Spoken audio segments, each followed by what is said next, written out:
Started, everybody.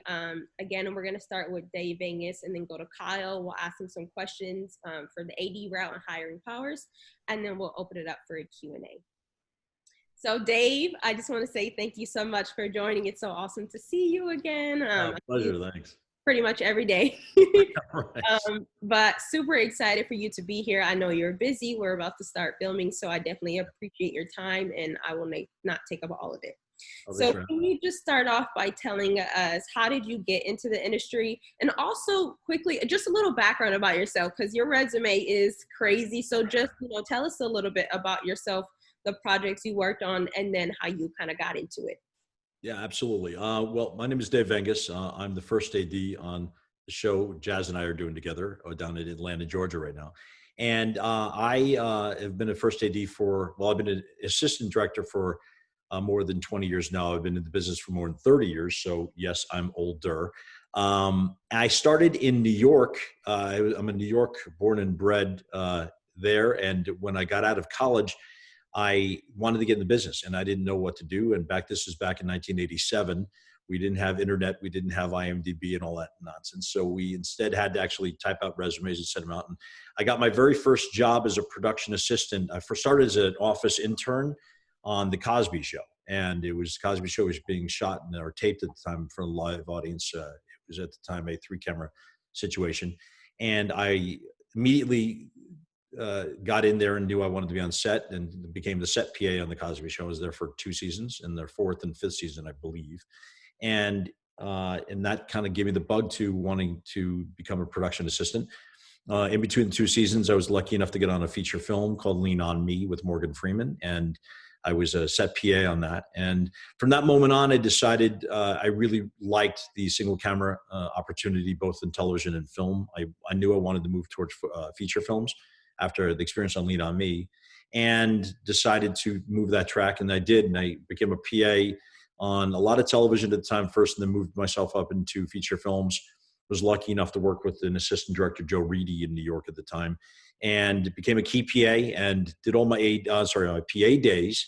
Got in the Guild back in about 91, 92 is when I actually got in the Guild as a second. And was lucky enough to immediately get my first job as a second, which was out of Los Angeles, of all things.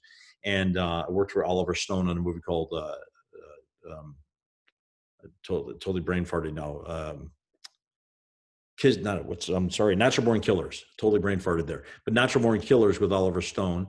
And I was second on that, and then moved from there to Forrest Gump. And I was lucky enough to do Forrest Gump in South Carolina and Georgia, and then moved myself to Los Angeles and kept working my way up to become a first AD. And that's pretty much me in a nutshell. I've been lucky enough to be a first AD for a number of years now, working all over the world, and it's been a ton of fun. Awesome.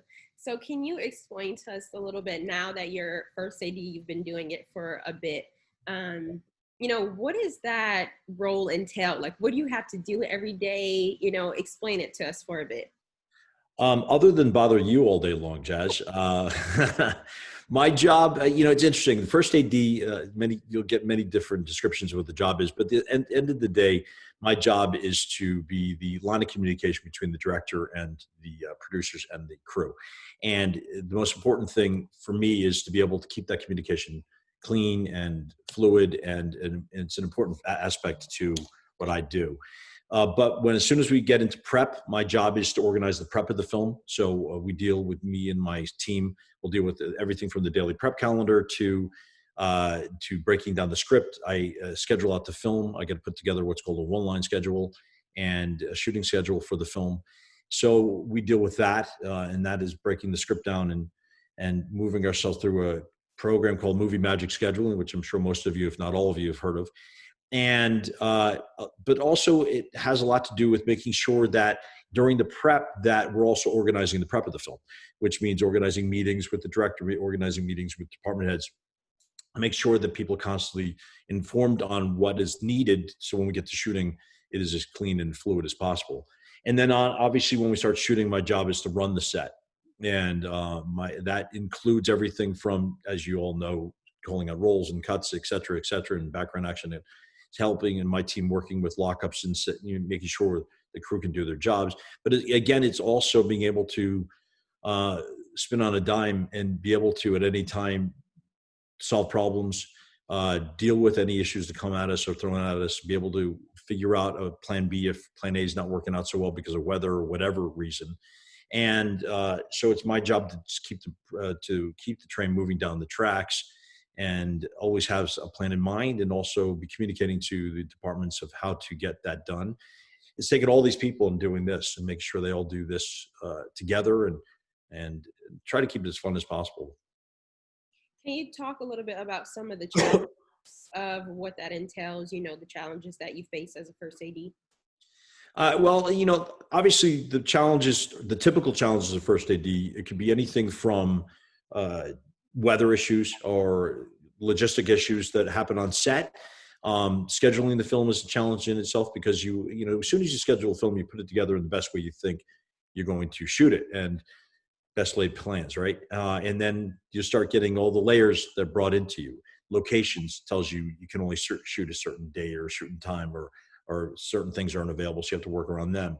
It could be weather issues. It could be interior versus exterior, night versus day. And also the cast. As soon as cast start getting on, they start throwing at you days that they're available, not available, and you have to deal with all of that. So it's a constant juggling act and trying to keep the schedule moving forward and keeping it on track, but at the same time, managing all those things that you're not thinking about when you first throw the schedule together that do get thrown at you. So that's a challenge. On the day shooting, it's managing the day, which can be challenged because of the number of things that can come up and you might deal with it. Sometimes it's two people sitting talking in a room, another day you're blowing up something. And it's making sure that you're, again, communicating so all the departments know what to do and have what they need to get the job done that day, but also keeping them safe. Safety is a major priority for me. So safety is always going to be something that you're going to have to consider. And I always will consider, and I'll put that forward first and forward over anything else. And nowadays, the world is different now. And so COVID is adding a layer of challenge to all of us, to our expectations of how we do our jobs. And we have to now address that to keep people safe. And that is going to be a challenge that we will meet. We'll meet and we'll succeed at it. And we won't let COVID defeat us, but that will add another challenge to the job as well. Yeah. You told us how you did start off as a PA in the guild. Can you share that process with us? Like, how do you join the DGA? What exactly is the DGA? I'm just kind of take us through that a little bit. Well, the Directors Guild of America is comprised of a number of different positions. The director, obviously, directors are covered on the DGA. The unit production managers are the folks that work with the line producers, and they're the ones managing budget, crewing, et cetera, et cetera. And then, of course, assistant directors. That includes first ADs and all second ADs.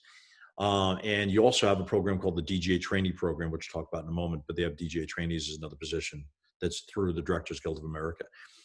Primarily, there are three ways you can get into the Directors Guild of America. The first one I'll talk about is what I did was I became a production assistant in New York. The complicated portion of that is that the Directors Guild of America has an East Coast branch and a West Coast branch, and then everything else in the middle is called Third Area.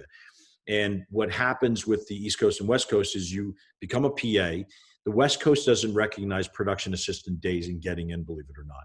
So you actually have to join on the East Coast. And so that's through New York.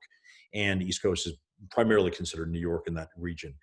You would do your PA days anywhere, like all your days should count. And when you become a production assistant, make sure as you work, you save your pay stubs, you save your call sheets, your production reports with your names on them. Make sure that you're on there so it counts.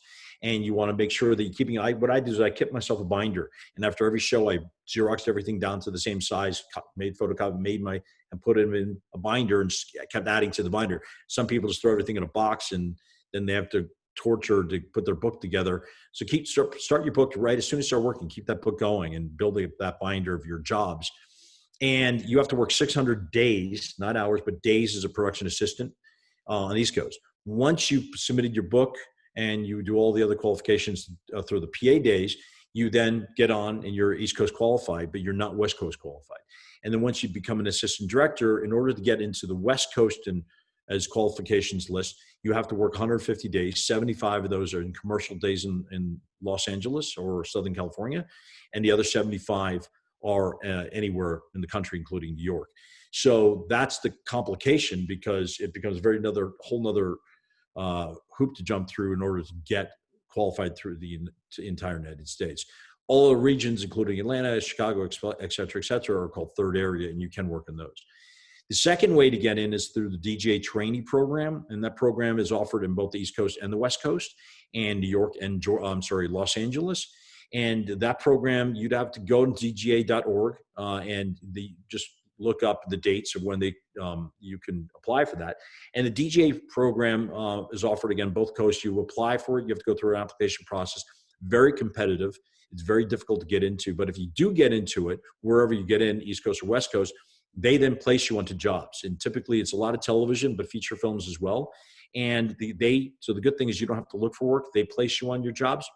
And then when you graduate that program, you're in the guild. No matter if you graduate East or West Coast, you're in the guild. So you don't have to deal with all the qualifications list.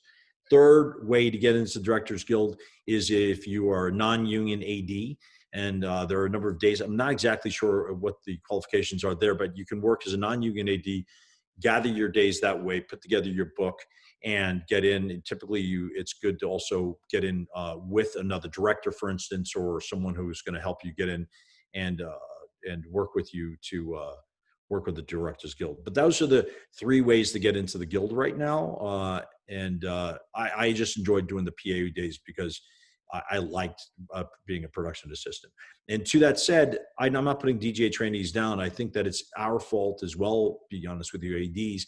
We don't use DJ trainees the way they should be used. And I think trainees, should be, as they're being used, should be used more towards where their talent's going to be if they get in the guild. Because as soon as you get in the guild, you're a second AD. And second ADs typically are on set with me, the first AD. They're not in the base camp with the key second, stuff like that. So, and they tend to take DJ trainees and stuff them in a trailer to do paperwork, and I think that's a mistake. Got it. Yeah, I've heard, good and bad stories of like how people feel about DJ trainees. Exactly. Is there a fee that you have to pay to, like submit your book and all of that? I don't know what the fees are, but you do actually have to pay once you get into the guild.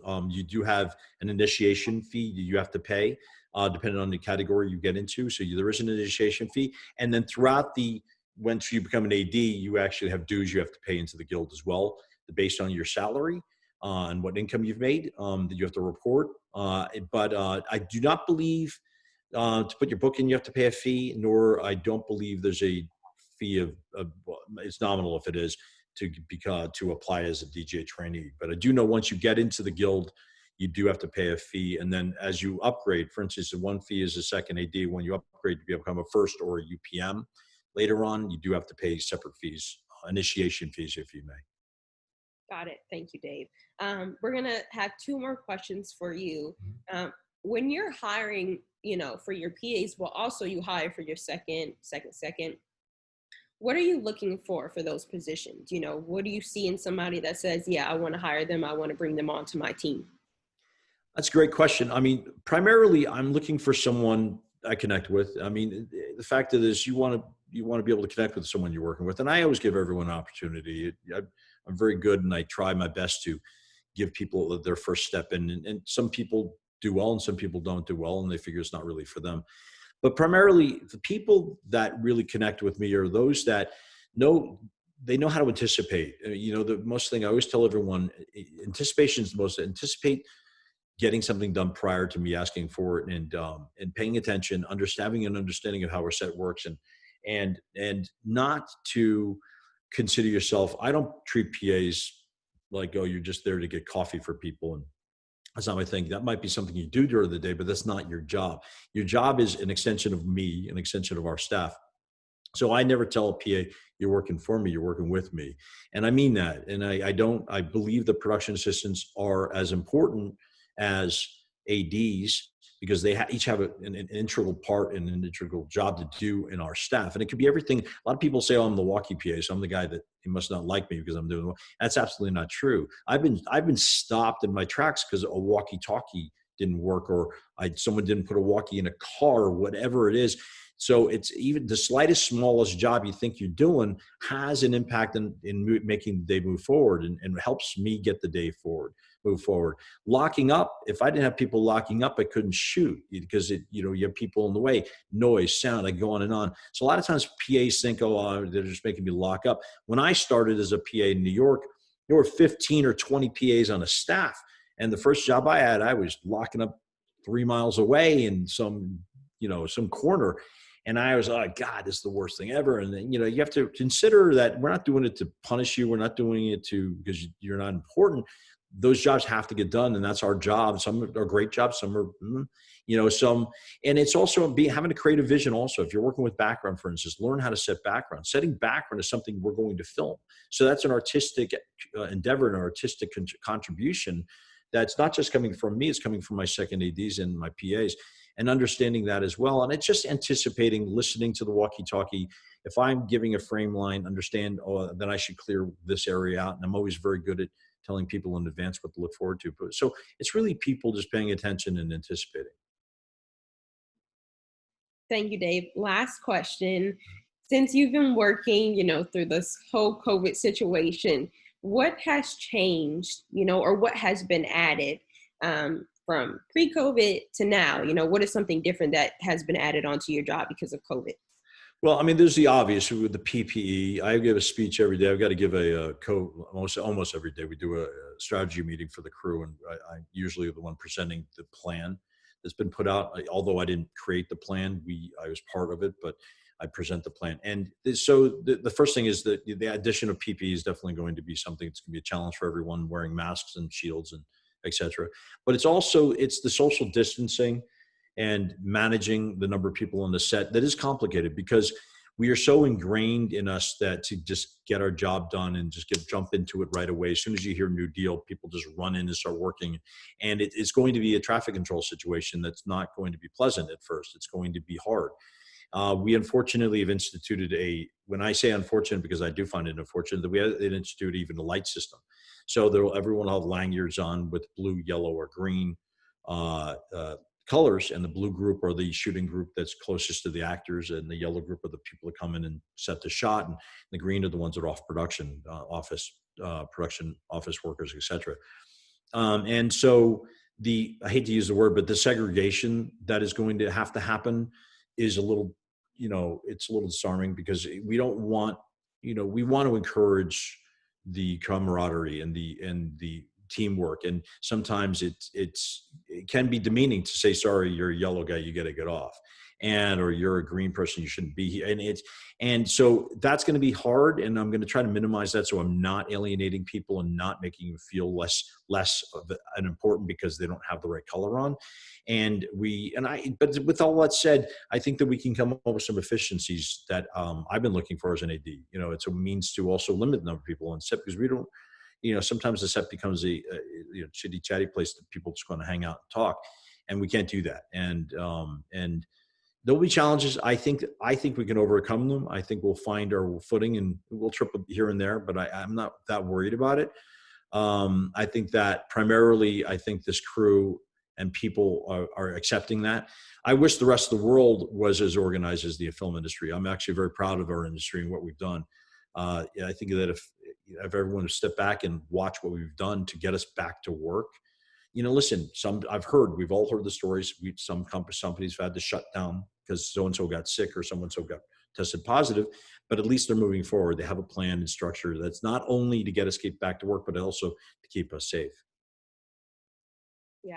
Thank you, David. You're welcome. It's been a struggle, but we're doing it. So thank you so much, Dave. Don't go anywhere. Stay on. I'm going to ask some of those same questions to Kyle. And then once Kyle is done, we're going to open it up for a Q&A for you too, okay? All right, Kyle, how's it going? Good.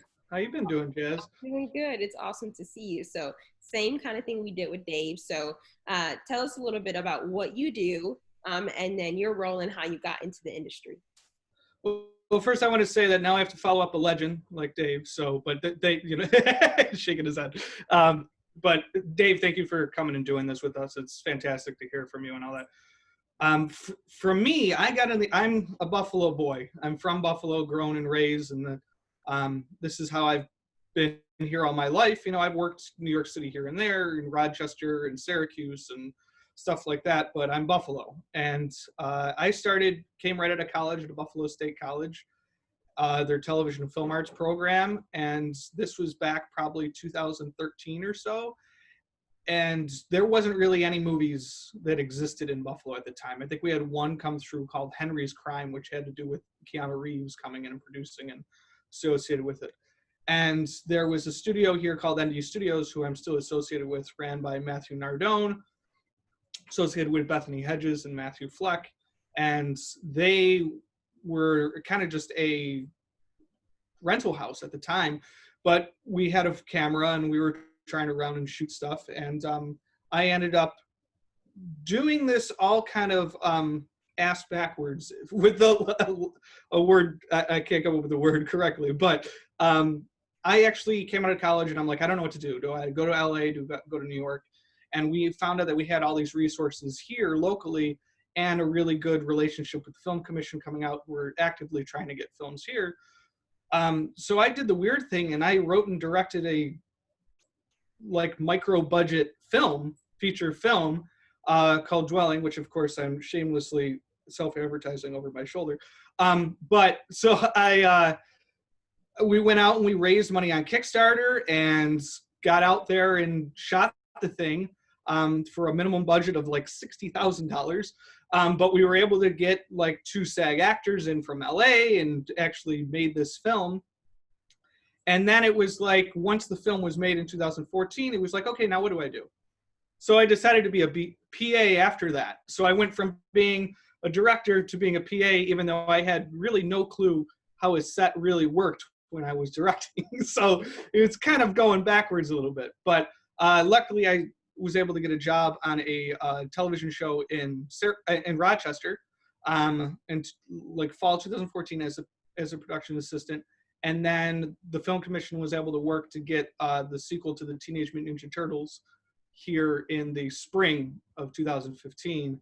And I was able to work on that second unit as a lockup PA and really got to experience and love the experience and met a lot of wonderful people, including a lot of the makings of the film family that still exists here in Buffalo. And from there, kind of just then started working on a lot of non-union stuff that was able to come in through the tax credit. And I was still associated with ND Studios, and we had a ton of non-union films that were able to come in, and I was able to work on and start as a PA and work my way up. And since it was only a bunch of us who really knew how this worked in the area, we kind of self-taught ourselves with the little experience that we had as production assistants on actual union gigs to become a second, to become a second AD. And it took me years to kind of work up, but now I guess I consider myself a first assistant director, but I do have, 4 or 5 credits, at least under as a non-union AD in the area. But I have also been able to sprinkle in working on A Quiet Place 2, working on other Marshall and True Adventure School Boys, who were union films, smaller tier films, to big majors that we're able to work on to get where I am today. Yeah, I think the difference is, when you work on the non-union or the non-DJ projects, you can be a second or a first AD, and then on the DJ projects, you'll have to do like a set PA, or you'll go into like the casting department, because we know you do a little bit of everything, Kyle. So he's got a hand in everything. So let's focus on the AD route. When you're working on the non-DJ projects and you're working as an AD, maybe similar, to Dave, but because it is a non-DJ gig, is it a bit different? What are your responsibilities on that end? Well, it's usually a lot less money and a lot less resources. So it's kind of being able to be more,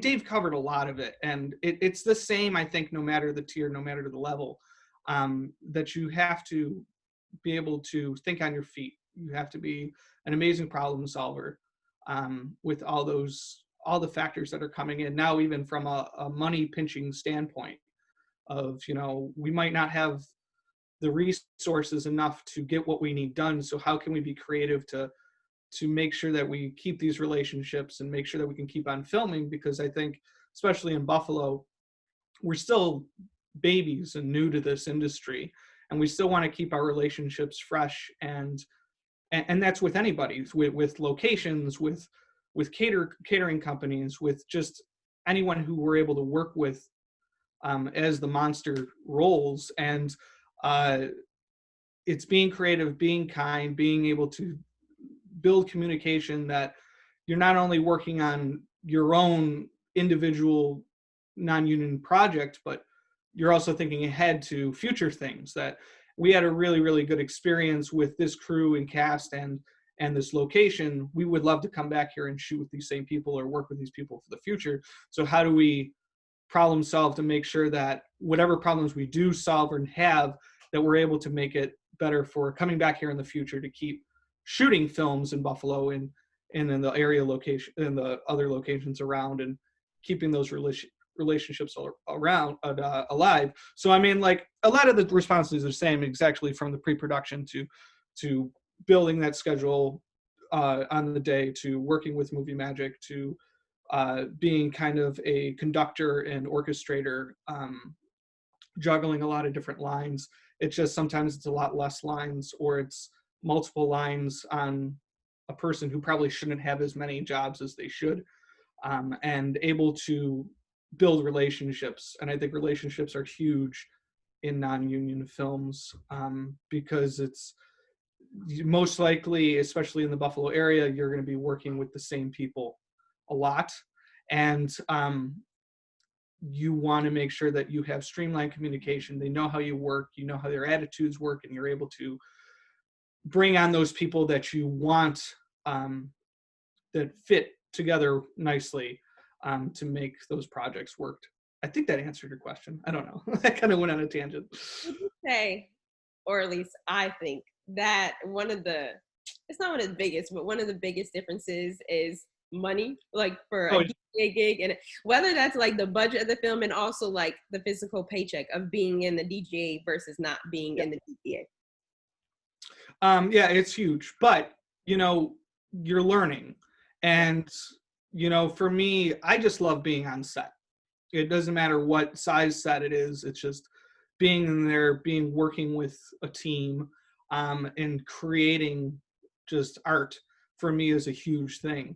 And I think with a lot of people, local or anything like that, or other cities, sometimes a non-union set's one of the first sets that you're able to get on and actually experience and get this work, and get that full experience of, oh, this is what film is. This is how it works.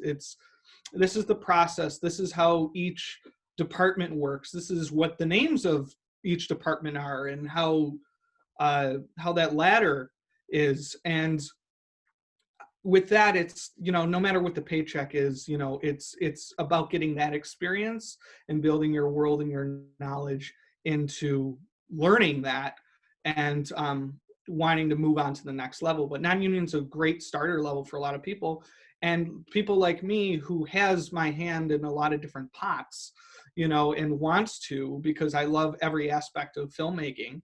I'm working towards getting into the DGA, but I'm going through the route that Dave said before, which is the non-union AD days, which is like 400 days, which I'm almost there, but it's still a lot of work, especially since you're thrown into it. You have to learn a lot of different things. And, when you're able to work on union sets, do it, jump at it. And it doesn't matter if do not feel like, oh, well, I'm an AD on my non-union sets, I can't do a PA job or a lockup job. No excuses whatsoever. It's a different feeling. It's a different thing you need to learn. Go do it. Experience it. Build your network. Build your relationships, and do it. You learn and meet so many people, including, like, I was able to meet Dave on A Quiet Place, and it was just watching someone like that work with that experience, and it's able to add to what your knowledge is and how you just operate yourself. It's take any chance no matter what if you want to be in film, take that chance, get yourself out there and do something.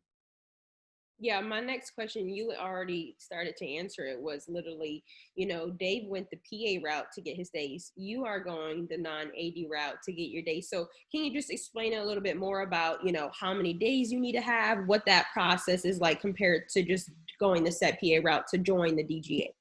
Yeah, I mean, it's a lot more complicated.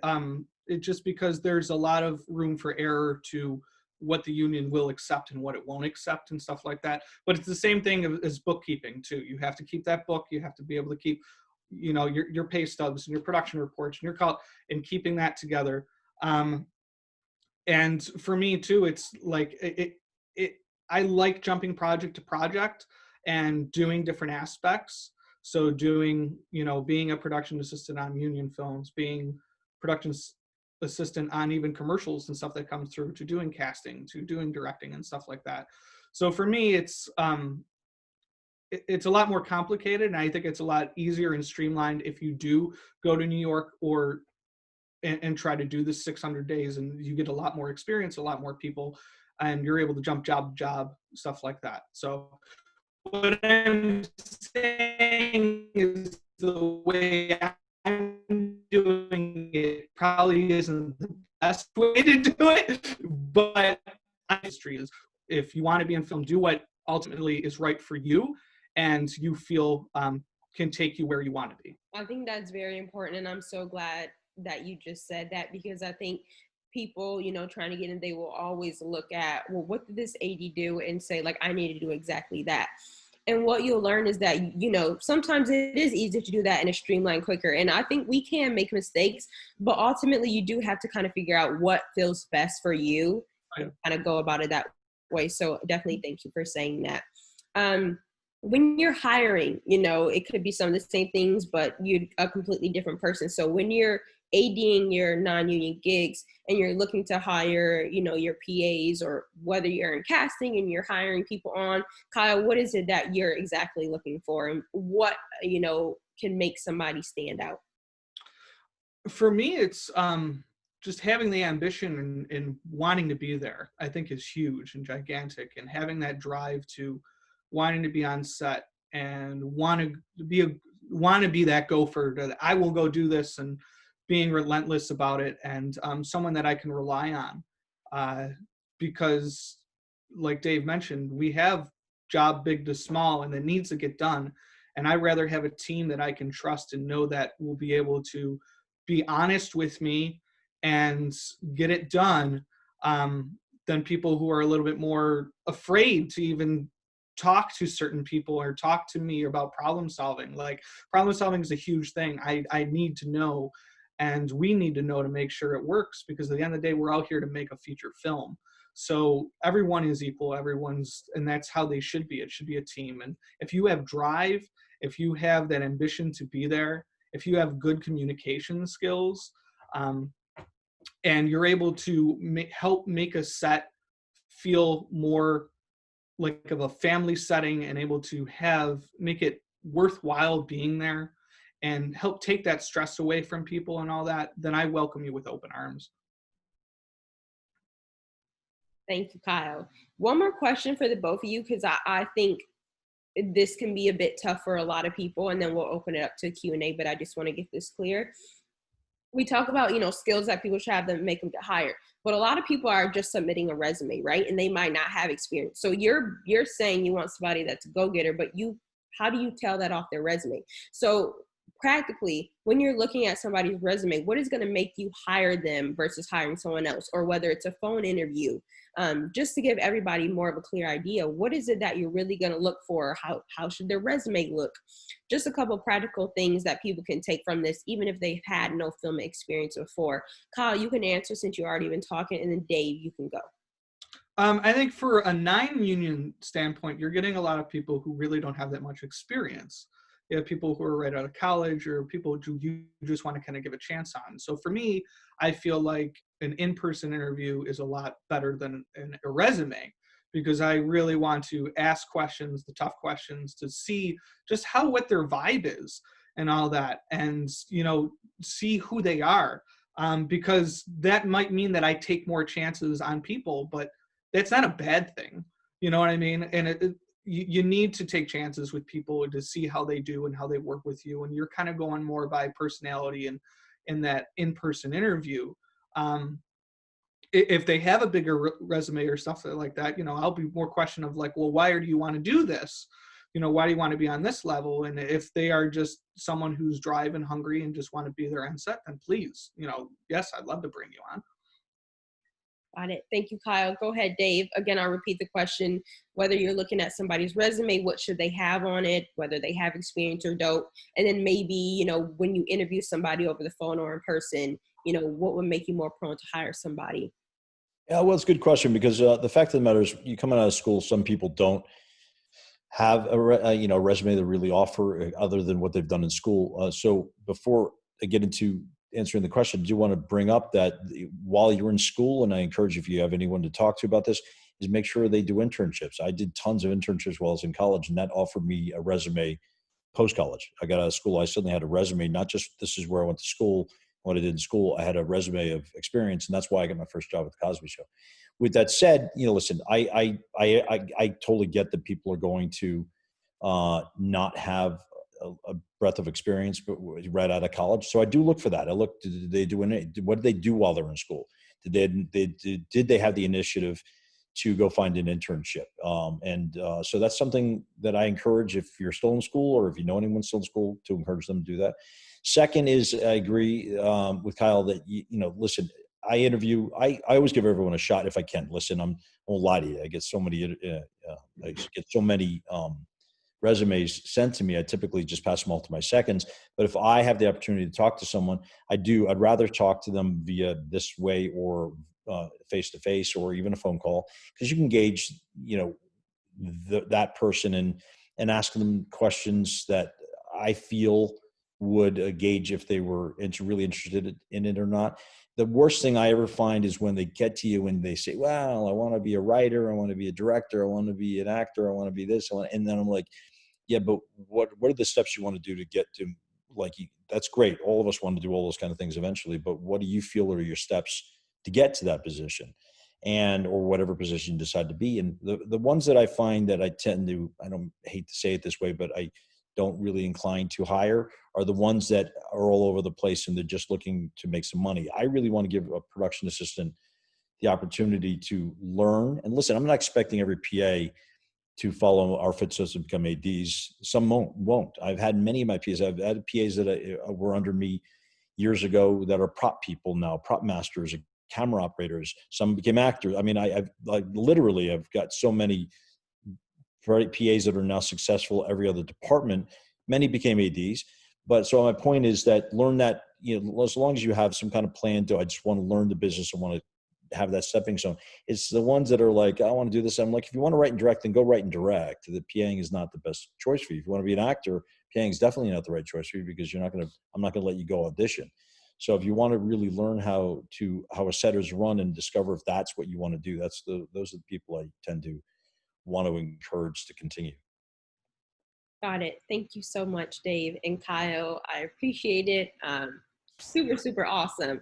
So now we're going to open it up for question and answer. Anybody who has a question for Dave or Kyle, you can come on and unmute yourself and ask the question, and we'll take a couple. We won't, have too many, so we don't go too long, but definitely, ask your questions. Chaz, I did send you a question that I got in the chat. Okay, let me check it. All right, let's see. All right. Okay, this is a great question. Kind of going off the last thing. Should a resume be a traditional resume style or a CV style or a mix? So Kyle and Dave, however you want to answer that. I guess should it be more like cover letter, resume, or a mix? What do you guys think? Go ahead, Kyle. So for me, I think it's more of just we want to see the project that you've worked on and we want to see your accomplishments with that. So, I mean, hearing resumes, depending on the person, depending on what company that you're working with, people have so many different opinions on what they should look like and feel like. Cover letter, no, probably not. You know what I mean? Slug line for what you did, probably not. I want to see more of the projects you worked on and who you've worked with. Because for me, if, you have an AD listed or a production manager, someone that I've known or something like that, it might, perk my ears up to sit there and say, okay, I might contact this person to hear more about you and stuff like that. But I want to see the projects you've worked on more. So it's more kind of listing what you worked on, at what levels you worked on, and what experience do you have in the programs that we use and the communication line that we use for me. I agree actually with Kyle, but one thing I would say is, listen, as to the point I made before, once you get out of college, you may not have the experience. Yeah. So have yourself a really strong cover letter with whatever you're going to put on. Listen, whenever someone says their traditional resume, it usually is, here's my background, this is what I want to do, and my college education, and then the bottom usually has skills or something like that. That's not necessarily, we don't really look for that kind of stuff. So really strong understanding what your education was, and like I said, any internships are helpful, and then a really strong cover letter if you don't have the experience. Once you start PAing and you're looking to send your resume, absolutely. I actually like it, just a bullet point resume. Mine, if you look at mine, it literally is the name of the movie, the company, the ADs, whoever, the director I worked with, period, that's it. The date and the dates that I shot. So dates are important also to show continuous work, and it just also who you worked with on each project helps to see if people rehired you. Repeat hires is a good indication that you're good. I hate to put it that way, but it's people look for that. So it's two levels really. Yeah, I agree. For sure. I think when you don't have a lot of experience, you kind of have to do maybe more traditional and try to do cover to get on. But now once you get a job, like I even look at producers, when people say they just print their IMDb. They literally just want to see, once you have the experience, they just want to see what movies that person worked on, who they work with. So that's a big one. I think we have another question that just popped up. This question is for you, Dave. Besides the title and that nice paycheck that you get, what are some of the benefits of joining the DGA? I mean, the benefits. I'm not going to talk about financial. There's definitely financial benefits. Everyone's heard the residuals, all that kind of stuff. I'm not going to lie to you. I enjoy all of that. But the biggest benefit of the DGA is they have a great pension program. They have a great health program. So all of that. So the perks are terrific. And more importantly, though, it's a support system with respect to knowing that they have your back. I am a union guy. I've always been a union guy, so I'm pro-union. That's why I like being part of the Directors Guild of America, because I like the fact. But not only that, there's tons of benefits outside of pay and residuals that they've got tons. I mean, if you're home, especially in Los Angeles, you've got, and they're doing a lot on Zoom, everything, tons of lectures and forums, and they educate you and they keep you educated on every aspect of the filmmaking process. They keep you up to date. So if you really want to follow through with the DGA, there's a ton of educational experience while you're working as well in every aspect of filmmaking. So you can go on the DGA website at any time and see what's offered now. They're doing quite a number of these now virtually because of the nature of where we are in the world. But back then, also, they have screenings constantly. At least before COVID, you can go see a movie. They'll offer screenings, and then another benefit I actually like is we can get all the movies at the end of the year, right around Christmas time. We get all the movies on screeners, so we get the movies free. So all those ones I couldn't afford to go to the theater time-wise, to go to the theater, I can watch movies, and so there's definitely some benefits. Oh, sorry, turn this off. TV turned on.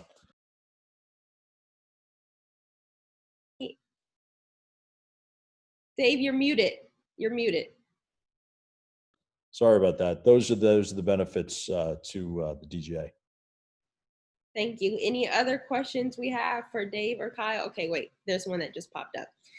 All right. Oh, this is a really great one. Does age, and Kyle, Dave, whoever wants to answer this, it came from Glenn Kane. Does age impact your choice of hiring a PA? Being an older person who loves the process and is trying to learn more, I've been steered away from doing PA work, even though I love the behind the scenes process. Great question. I'll go ahead and take that first. No, the fact of the matter is, listen, I'm not going to lie to you. It's not about age because you're too old to do the job. I think anyone can do the job. I'm looking at production assistant as a stepping stone towards becoming a directors guild, and it is a long process.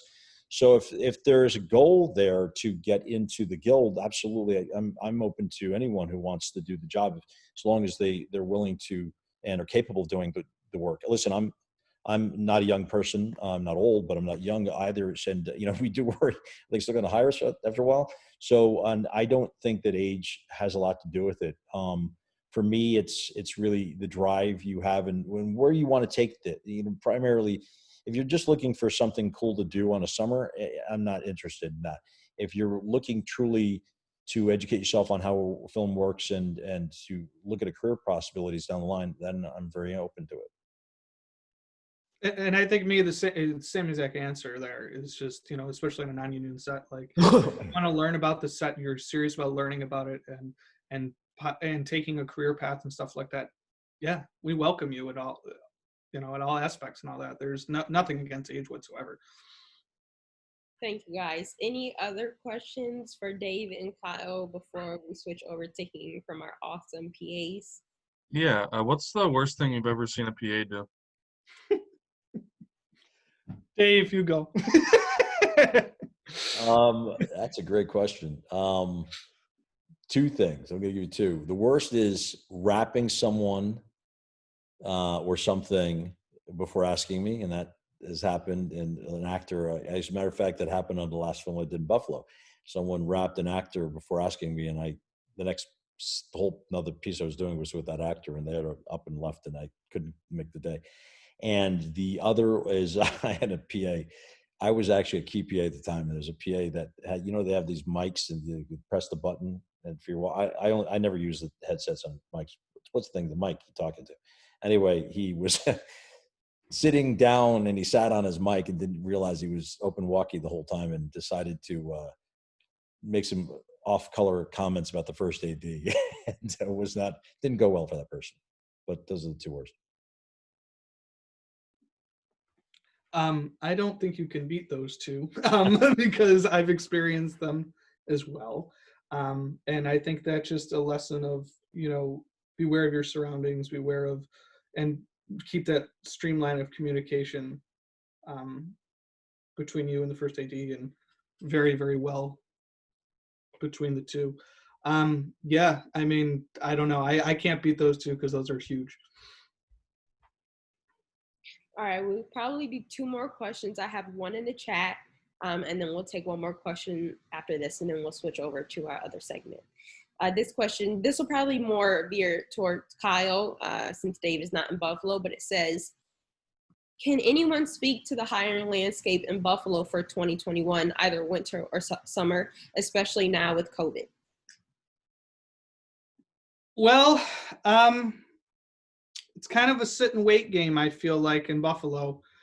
We do have smaller projects that are trying to get off the ground that are coming in.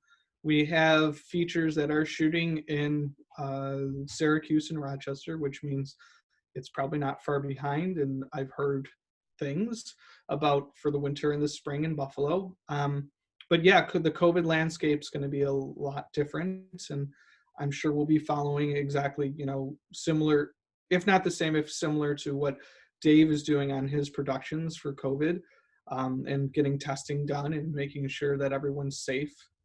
But right now it's kind of a rocky road in Buffalo. It's just kind of hoping for the future, but there are commercials that are coming through. A lot of commercials, a lot of reality TV shows that are starting up here. So there is work. I think I just hope that we're able to open up a sea and get stuff back closer to the way it was come 2021. Thank you, Kyle. Any other questions for Dave and Kyle? Any last question? You guys hiring down there in Atlanta? Dave, you're muted. I know. I can Dave. I'm trying to mute myself so my television doesn't go back on again. Do you need a background PA? Well, honestly, you should get your information to Chaz, because you have to be local. I mean, live local. No, I know. I was your BGPA on A Quiet Place. I was just and you still want to work with me? Really? That's yeah, I know. It's like you're really good, and I enjoy working with you. Appreciate that. Anybody would enjoy working with you, Dave. I appreciate that. Thank you. Of course. I have one more question. Yeah. Oh, this is great. And I can also, Dave can answer to this and I can answer this too. Is there a larger disability community within the film industry? Do they have programs through the DGA or other unions that would help people with disabilities? Yeah, DGA actually does. And I'm proud to say that we have a member of that community in our Directors Guild working for us. And I have no problem saying, because he's very proud of it as well, and he's an active member, and he's very active in trying to coordinate people like me to hire folks with disabilities, and I love it. It's funny because A Quiet Place 2 offered me the opportunity to work with someone with a disability. She was an actress on the film, and John Krasinski asked me immediately. He said, "Could you learn a little bit of sign language?" And I was like, God, I don't even know how to learn English, but okay. And I did. And I'm not saying I was good by any stretch of the imagination, but I really went out of my way to teach myself. And it was a great, extraordinary experience to work with someone with a disability and find myself learning because of them and to better myself because of them. And now I'm proud to have a young man who's working with us with a disability. And it doesn't matter. I mean, everyone has their talents, and he's great. He's terrific, and I'm very proud of him. And so I'm proud and I have no problems. Listen, there are certain limitations that would make the job harder. I'm not going to lie to you, but if they are open to the experience and the opportunity, I would 100% open to it. I think it's an important thing.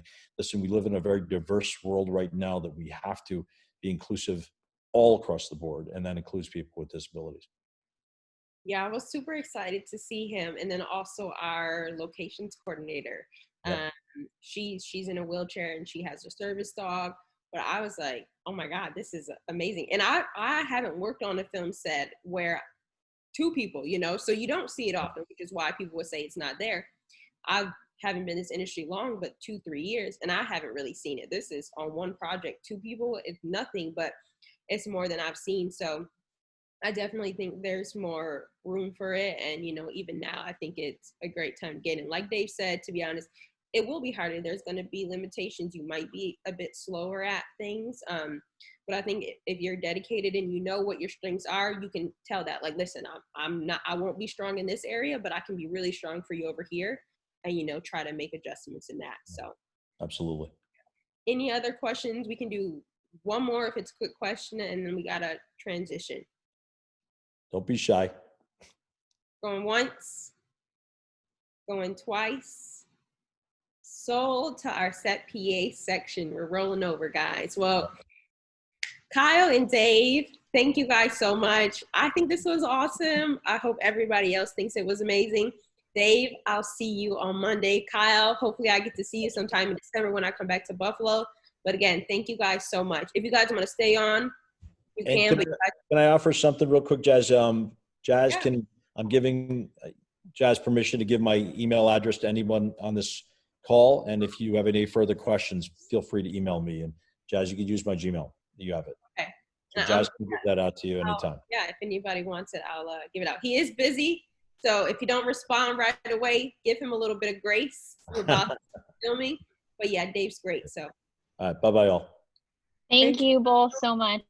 You're welcome. Thank you, guys. And same thing for me. I mean, I'm less of a degree, but still send my stuff out there. And I just want to thank the Film Neighbor Network and Jaslyn again for hosting these things. And I think bringing up the idea of including the disability community is a great idea. And I think it's something Film Neighbor Network should maybe branch out to help, because they are about creating equality and across all those areas. And I'd love to see that as an added thing too. And thanks again, and best of luck, guys. I hope to see you guys on set. Thank you. Thank you, Kyle. All right, everybody. So we have more guests. We have more questions. I'll try to do this quick so you guys aren't on here for another 2 hours. My goal is to try to get through this next session, at least get through everybody in the next hour. So again, we'll try to go through it. No, super long responses. We want everybody to still have, the rest of their day. So we'll do it a little bit different than we did Kyle and Dave. I won't ask one person all of their set of questions. We'll go one through one with the questions. And we'll kind of just start in order from at least my view of who I can see at the top. So we'll start with you, Daniel. Tell me a little bit about where you're from and how you got into the industry. Hello, hello. Thank you very much, Chaz. Yes, name is Daniel Scarpati. I now work for myself through my own production company, Passing Planes Productions, down in New York City. I've been based in Queens pretty much my whole life, and I worked all over the city, and one project led to another, and I was able to work across the United States on all different types of productions, from documentary to commercial. And I want to say the two ADs who were just here, they both had so many fantastic things to say that I wish I heard when I was starting out, which I didn't hear many of those things, like keeping a book of paperwork, being very mindful of going from job to job and keeping track of people's names. I just feel like those really need calling out, because that's stuff that in the beginning, I'm sure there's a lot of people here who would say, what's information the PAs who are working in this crowd or have worked as a PA would pass off? Those are huge, huge things. But to make a very long story short, I got one of my first jobs through luck from living in the city. I literally had opportunity knock on my door. A location scout for the movie Blood Ties showed up, and he was looking for a house to film in. So he gave a knock, and my mother was home at the time, and she talked to him. She said, my son is studying film production and TV radio at Macaulay Honors College or Brooklyn College. Do you need PAs, yada, yada? And I got on that set as an unpaid intern and started seeing how things worked. That led to meeting more people, building connections, my own searching on Craigslist and Mandy, safely, of course, which I'm sure a lot of you have done or maybe currently doing in these crazy COVID times. But yeah, one led to another. Slowly, I ended up working on union level sets, everything from The Blacklist on NBC to Madam Secretary and Murphy Brown on CBS. I worked on some features down here in the city, Wonderstruck. And I did pretty much all the major PA jobs that you could do, both in the office and on the set, because there are two different worlds. And eventually I kind of made the decision that I had two paths I could choose: go the DGA and do the route of those 600 PA days that our two former ADs were talking about, and then rank up, join the guild, or kind of go my own path. And I kind of opted for the more creative. I enjoy shooting, editing, directing my own movies. I had slowly been building a production company on the side. So I decided to go that path. And then I wrote, as some of you may know, I'm the author of Gophers, which is coming out tomorrow. This is my book that I wrote as kind of a love letter for my fellow PA nation. It's everything I knew or I've learned about being a production assistant, and many other production assistants have, lent their voice to the book. So there's a lot of tips and tricks in there, and that's kind of been my trajectory so far. Awesome. Thank you so much, Daniel. Leah, we're going to go to you quickly. Tell us a little bit about where you're from and how you got into the industry. Hi, I'm Leah. I'm from Buffalo. Like a lot of the people I see on here, I see a lot of familiar faces, which is awesome. I got started, I kind of fell into the movie industry a little bit. I'd come back from college. I was doing business in college and basically dropped out after 2 years because I didn't know what I wanted to do with my life. And kind of started getting into acting a little bit, just kind of doing, student film projects in and around like at Buff State and UB. And then through that met people who were also doing PA work, and I wanted to learn the production side, and just kind of like, I just didn't know anything about movies at all. And so being a PA is a really great way to just get on set and learn, the more behind the scenes stuff that you obviously don't see when you're watching the movie. And so I started getting PA work. My first PA job, I kind of jumped at an opportunity and started working on The Purge. It was my very first PA job, and it was interesting because it was, a lot of people will start working on like a little non-union local thing.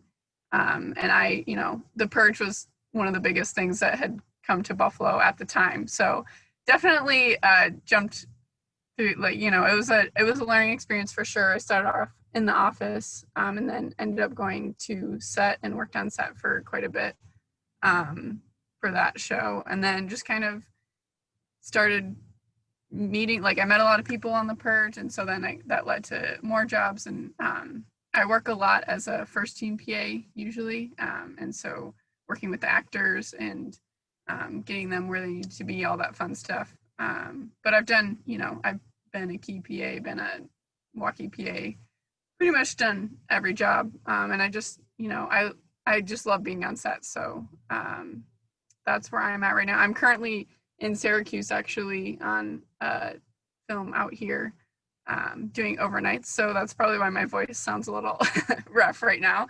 But yeah, it just, you know, it's great to be back after, you know, COVID and stuff, and, you know, just learning the new normal too. But yeah, that's where I'm at. Thank you, Leah. All right, we got Mr. Ty. We're going to go with you. Where are you from quickly, and then how did you get into the industry? Hi, I'm Ty. Hi, everybody. So right now I'm based in Brooklyn, but I was based in Buffalo for a number of years. I got into the industry when a professor of mine at school mentioned that the movie Marshall was shooting in Buffalo right before the semester broke for the summer, and I said, I need to get on that movie. I don't care what position I'm in, I need to get on a film set. And they hired me as an intern, and halfway through the show, they hired me full-time. And from there, I just kind of worked on as much as I could that was in Buffalo. I worked with a lot of people in this chat. Worked with Leah on The Purge. I worked with Chaz on Clover. I worked with Randi on everything. You know, I've been in New York now for about 2 years. I worked on a TV show Dickinson for both the first and second season. I worked on the show Younger. I worked on Law and Order. Recently, I was working on, right before COVID hit, I was working on a Netflix show called Simply Halston, also working with Randi. But about a month ago, I actually got a new job that is not a PA. It is not a set production assistant. I am working for a showrunner for a USA television show, so that's pretty cool. But my path has pretty much been full-time PA all over New York State. Worked in Pittsburgh for a while. Couch surf, worked in LA for a couple of months. So I've worked on non-union, mainly union. I've done every PA job, so I've been around for a bit. Yeah, thanks, Ty. All right, we can go to Mr. Chaz over there. Chaz, where are you from, and how did you get into the industry? I'll make mine quick. Ty needed all of that, definitely. I like the background too, Ty, by the way. So I'm Chaz. I'm from Rochester, New York. And my first PA job was on The Amazing Spider-Man 2, which I think still holds like one of the biggest budgets in New York State's history as far as film work goes. It was a huge film, and I enjoyed it, and it kind of made me think that all film sets were like that, and I had a rude awakening right after because I worked on a commercial, and it was like no budget at all. So, but that's it. Thank you, Chaz. That is kind of super cool, like Leah said, to just like go right in onto one of these like huge movies, and then you're like, oh no, everything isn't like this. Okay. Randi, can you tell us? Hey there, tell us where you're from and how you got into the industry. Oh, I'm from all over the East Coast. I moved a lot, but I have my film roots in Buffalo, so I'll go with Buffalo. I got my start thanks to the wonderful Kyle Mecca. I was living in Atlanta at the time, trying to be a production assistant and having very little luck. And he called me up and said, hey, we have an audition for this part in this indie film, but also they're interviewing for PAs. Are you interested? And I said, absolutely. So I did the audition. 30 minutes later, I did the interview with Matt Fleck and Laura Reiser for this indie film. And I got the position of background PA. and we shot for 24 days in Buffalo. And from there, I got offered to interview for the same show that Ty was doing, Dickinson, up in New York City. And they're like, "You live in New York City, right?" I was like, "I'm about to." So got that job, moved to New York City, and yeah, been doing it ever since. Currently running first team on the show, Halston, Simply Halston. I'm not quite sure what title we're with right now. But yeah, it's a lot of fun. So that's where we're at. Awesome. Hannah and Robin, really quick, I want to make sure I don't skip. Andrew is not here, correct? No, okay, perfect. I just didn't want to skip over anybody. All right, so Daniel, we'll go back to you. You talked to us about how you got into the industry and even like you wanted to go your own traditional route. So just a little bit about like what you're doing now with your own production company. You can keep it really quick and brief, but what are some of your main responsibilities of what you're doing now? Sure. Yeah, to keep it super short and brief, I made the decision that I wanted a little more creative control over things and working more closely with the creative teams of projects. I have quite a few friends who own small businesses throughout the boroughs, Queens, Brooklyn. I do a lot of work out on Nassau County.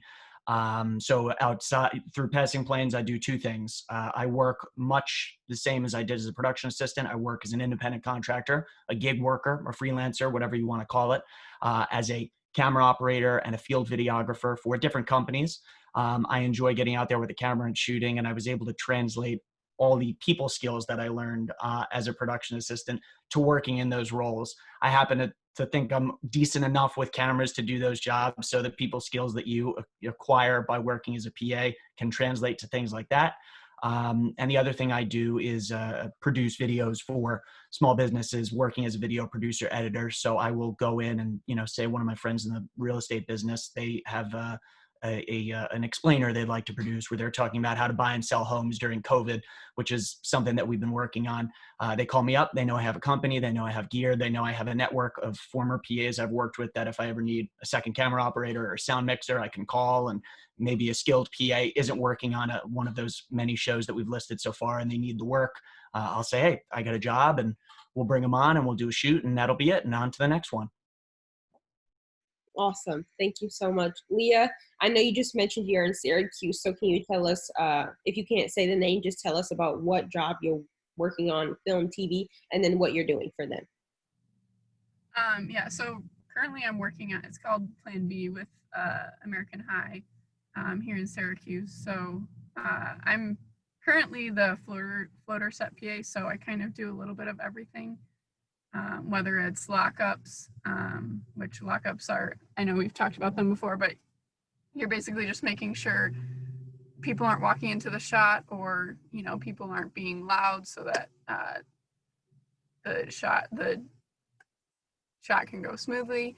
Or even like if there's stunts happening, it's a safety thing of not, we don't want people getting run over by cars or anything. So, just making sure people are aware of what's going on. And then just basically whatever, the first AD or second AD need.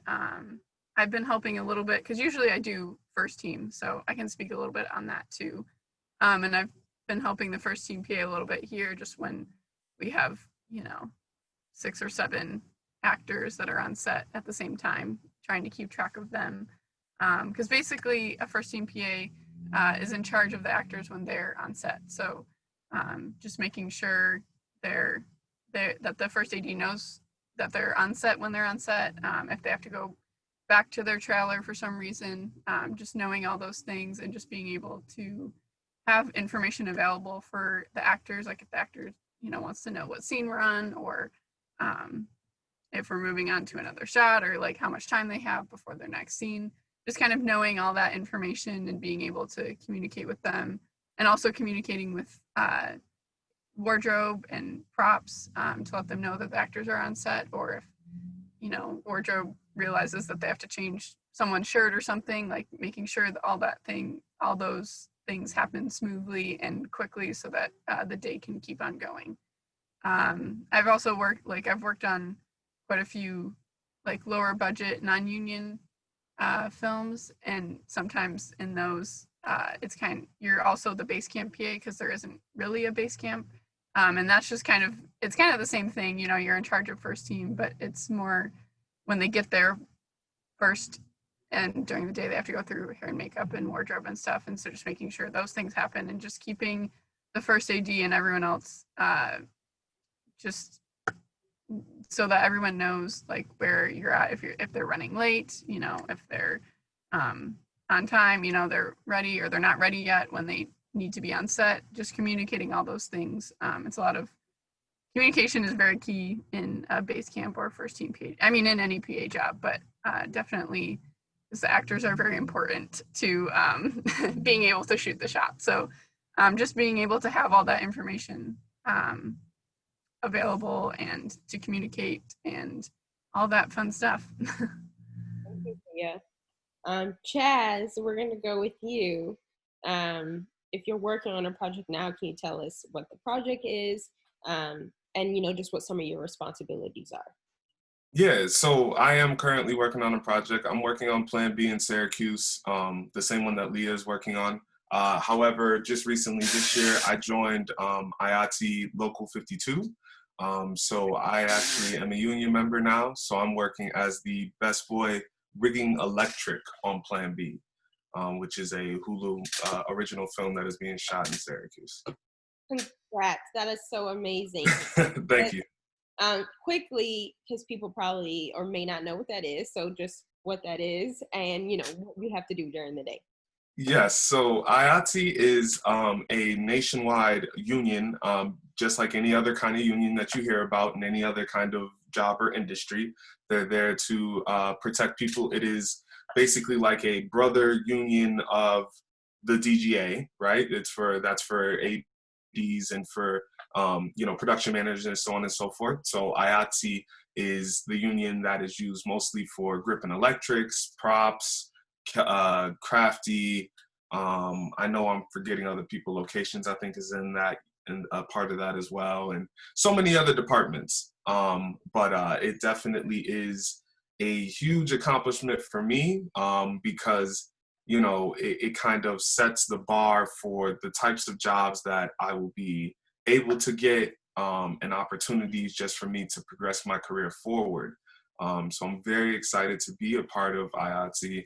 And then also just kind of like see what this next level of production work that I get takes me. But we're here to talk about being a production assistant, particularly a key PA, which I've done on several occasions now. I think I did a total of 3 or 4 movies as a key production assistant. I worked you know, with a wide array of different people. I worked mostly in Buffalo because at the time that was the hot area for huge movies to come in and, you know, basically just do, you know, all sorts of kind of work. I don't really know what to say in particular about it. Being a key PA is very nerve-wracking. It's very high stress at times, but at the same time, it could be a ton of fun. And just like with anything, especially working on set, it's very fulfilling if you do your job well and do it right. And so, you know, it can be high strung at times because there's a lot of pressure on you as the key to make sure that all the other aspects of a production assistant are getting done. And that kind of just, that whole responsibility falls back on you. So that in itself can be pressure at times, but again, if you do it right and if you have a great team around you, like I normally did when I was key PAing, it definitely makes it way more fun and easier. Thank you, Chaz. Also, thank you for sharing that. I know we're here talking about PAs, but I think it's great for people to see that, you know, PAs is our entry spot in. We all are trying to move up, whether it's join the union or go somewhere. So it's really great to see, you Absolutely. know, doing all these PA days. And, you know, it wasn't the DGA route, but it's another route when you join the union. And so that's just awesome. Thank you so much for sharing that because, you know, it's a stepping stone for us to get there. Yeah, I was just going to say, even if you don't want to be in an AD in the future and you want to be in camera or you want to be in G&E or whatever the case may be, becoming a PA is still that stepping stone. I think it's good for everyone to go through a PA route in their career, just so that they can get that experience and maybe figure out exactly what direction they want to go in. So yeah. And it's important to note that there's pretty much a PA in every department except like Griffin Electric, you know, like oh no, I actually have well, he's a truck PA on this Plan B job, but he has been helping us with rigging electric. So, you know, it does happen, and you can get those opportunities for sure. Yeah, so it's always an opportunity to PA in those departments if you want to do it. So thank you so much for sharing that, Chaz. We're gonna go with Randi. Your current job and what those responsibilities are. Yes, absolutely. So currently I'm the first team PA on this mini series for Netflix called Halston. Leah already kind of spoke about first team. Again, I'll just do a quick rundown. So a call sheet has the schedule for the actors and all the scenes that we're filming that day. I go through that in the morning. I make sure that all the campers have the correct labels on them for who is going where. And then I just kind of help run through the schedule of the day. I make sure they go through the correct departments, hair, makeup, wardrobe. I make sure they're on set. I'm constantly in communication with different departments to let them know where the actors are going to be and where they're going to land, because like props and to handle objects, and you have to make sure that like wardrobe pieces get traveled over because you can't wear them when you're wrinkled. And so it's a lot of constant communication between a lot of different departments. And then if you have actors on set, you generally have a first team helper who is there managing and making sure that things are running smoothly there. And then someone stays back at base camp if you have more actors coming in later on in the day, to help them get through the works and get ready and go to set. And then quickly, just as this past summer, I did the background PA position with Dave Vengus on A Quiet Place 2. And that was just dealing and setting with background. So we'd have like 100 people come in. You have them come in, you have them sign their waiver, you get them checked in, you go through hair, makeup, and wardrobe, just like you would with first team. And then you get them over to set. And part of that position for me is helping set background. So you tell them what they're going to be doing in the scene, which is kind of nice because you get a little bit of creative control. Generally, the background PA and the second will work together in order to make the scene look nice. And then you get notes as you go through rehearsals. And you get to see a little bit of your work on screen, which is very cool. And so yeah, it's cool. I enjoy background and first team because you get to interact, I think, with a lot of creative on screen people, which I think is a lot of fun. Awesome, thank you, Randi. So we're actually going to switch it up a bit. Dan has to run off, so I just want to make sure we can get these questions answered for him. So I have 2 questions. No problem. We'll kind of move over. You already talked about, you know, what you're doing now and the jobs that you're doing. And you mentioned this, you probably wrote it in your book, and you spoke to this in the beginning about how Dave and Kyle talked about the book. But are there any other tricks of the trade of the business that you kind of wish you knew before getting in?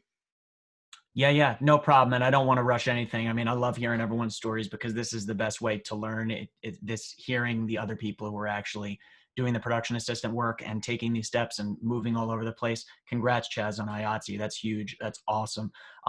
Yeah, there's so many great tips and tricks that I could share, and all of us could share, and it could go on forever. But the biggest one that I think is really important for PAs who are actively doing their book, compiling it, or considering going into it, is to make sure you know the type of show you're getting into and whether or not the days count. If you're going the route of accumulating 600 PA days to join the DGA, something that I learned as I neared the end of my 600 on set days, I contacted the DGA. I started prepping my book to put it together because that was the route that I wanted to go, join as a second. And I all of a sudden find out that half of my days, they're not going to count, because even though I worked on, for example, a show like Murphy Brown, which is it's a union multi-camera sitcom. You have a full DGA team on there, ADs, directors, the whole 9 yards. The DGA, now this is my situation, everyone's situation, you know, it's subjective, so you may be different, but just as a point of reference, the multi-camera sitcoms, they would not count toward PA days accumulated on the East Coast because of the contract of that show. There's 2 different types of contract, the DGA basic agreement and then the DGA film live tape television agreement. They call it FLITA. You could get really lost in the legalese, but the big tip here is if you're picking jobs selectively and you're saying, well, I'm going to work on this, and then you have maybe a week to a month off between jobs and you're going to work on that, and you're not constantly bouncing around, it's much easier to, you know, constantly bounce around and get more than 600 days and lose a couple when, you know, you go to submit to the guild and they say these don't count, but you still have enough days, so you're in. If you're being a little bit more selective, make sure you ask the hiring people if it's a DGA show, do you know if these days count? It's just good to know and have in your back pocket so you can kind of think ahead and say, where am I going to meet that mark where I would be able to take the next step if you decide that ADing is for you and you want to go that PA day route.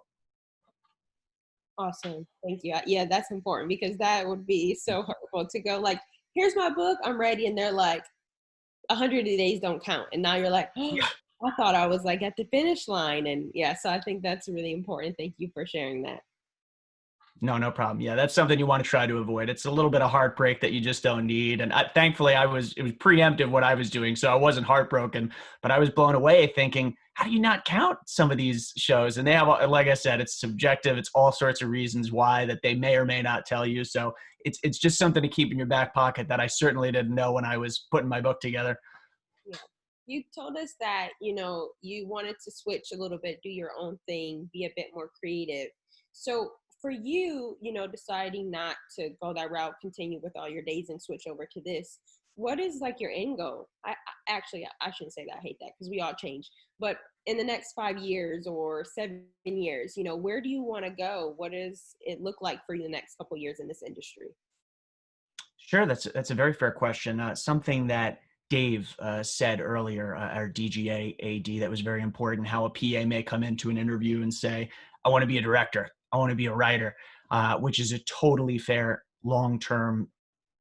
I don't like the term end goal either because like you said, Chaz, it always evolves, but a good long-term goal, let's put it that way. You don't have to wait. You could be a writer-director right now, which is one of the decisions that I made. I've been putting together, aside from this book, my first feature film. There's been many fantastic directors successful in their own worlds, whether you look at someone like Robert Rodriguez, you know, who went out there and shot a film, and it was a different time period. So, you know, there's a whole discussion there, but you could go out and write and direct your own movie, and you could be a writer-director, and you could find work that way. You don't have to wait. I wanted to become more comfortable on set by working as a PA, and I really wanted to see if the DGA route as an assistant director was for me. So I chose that work, and as I worked as a paperwork PA, first team, background, key, and I kind of worked through the ranks, I got to see a little bit of each of those jobs, and I said, could I see myself doing these things full time? Because at the end of the day, again, it's a little subjective, but I believe that all an assistant director is at the core is a very advanced senior level PA who's responsible for the scheduling of the movie. If you're being a good go-getter PA, you're thinking like an AD while you work as a PA. And I kind of made the decision, I really like that creative side a bit more. So as I transition out of working as a production assistant, I started finding gigs through friends as camera operator on a few multi-camera shows on the non-union level. So my immediate short-term goal, to answer your question, Chaz, is working as a field videographer and camera operator for a few of the smaller networks.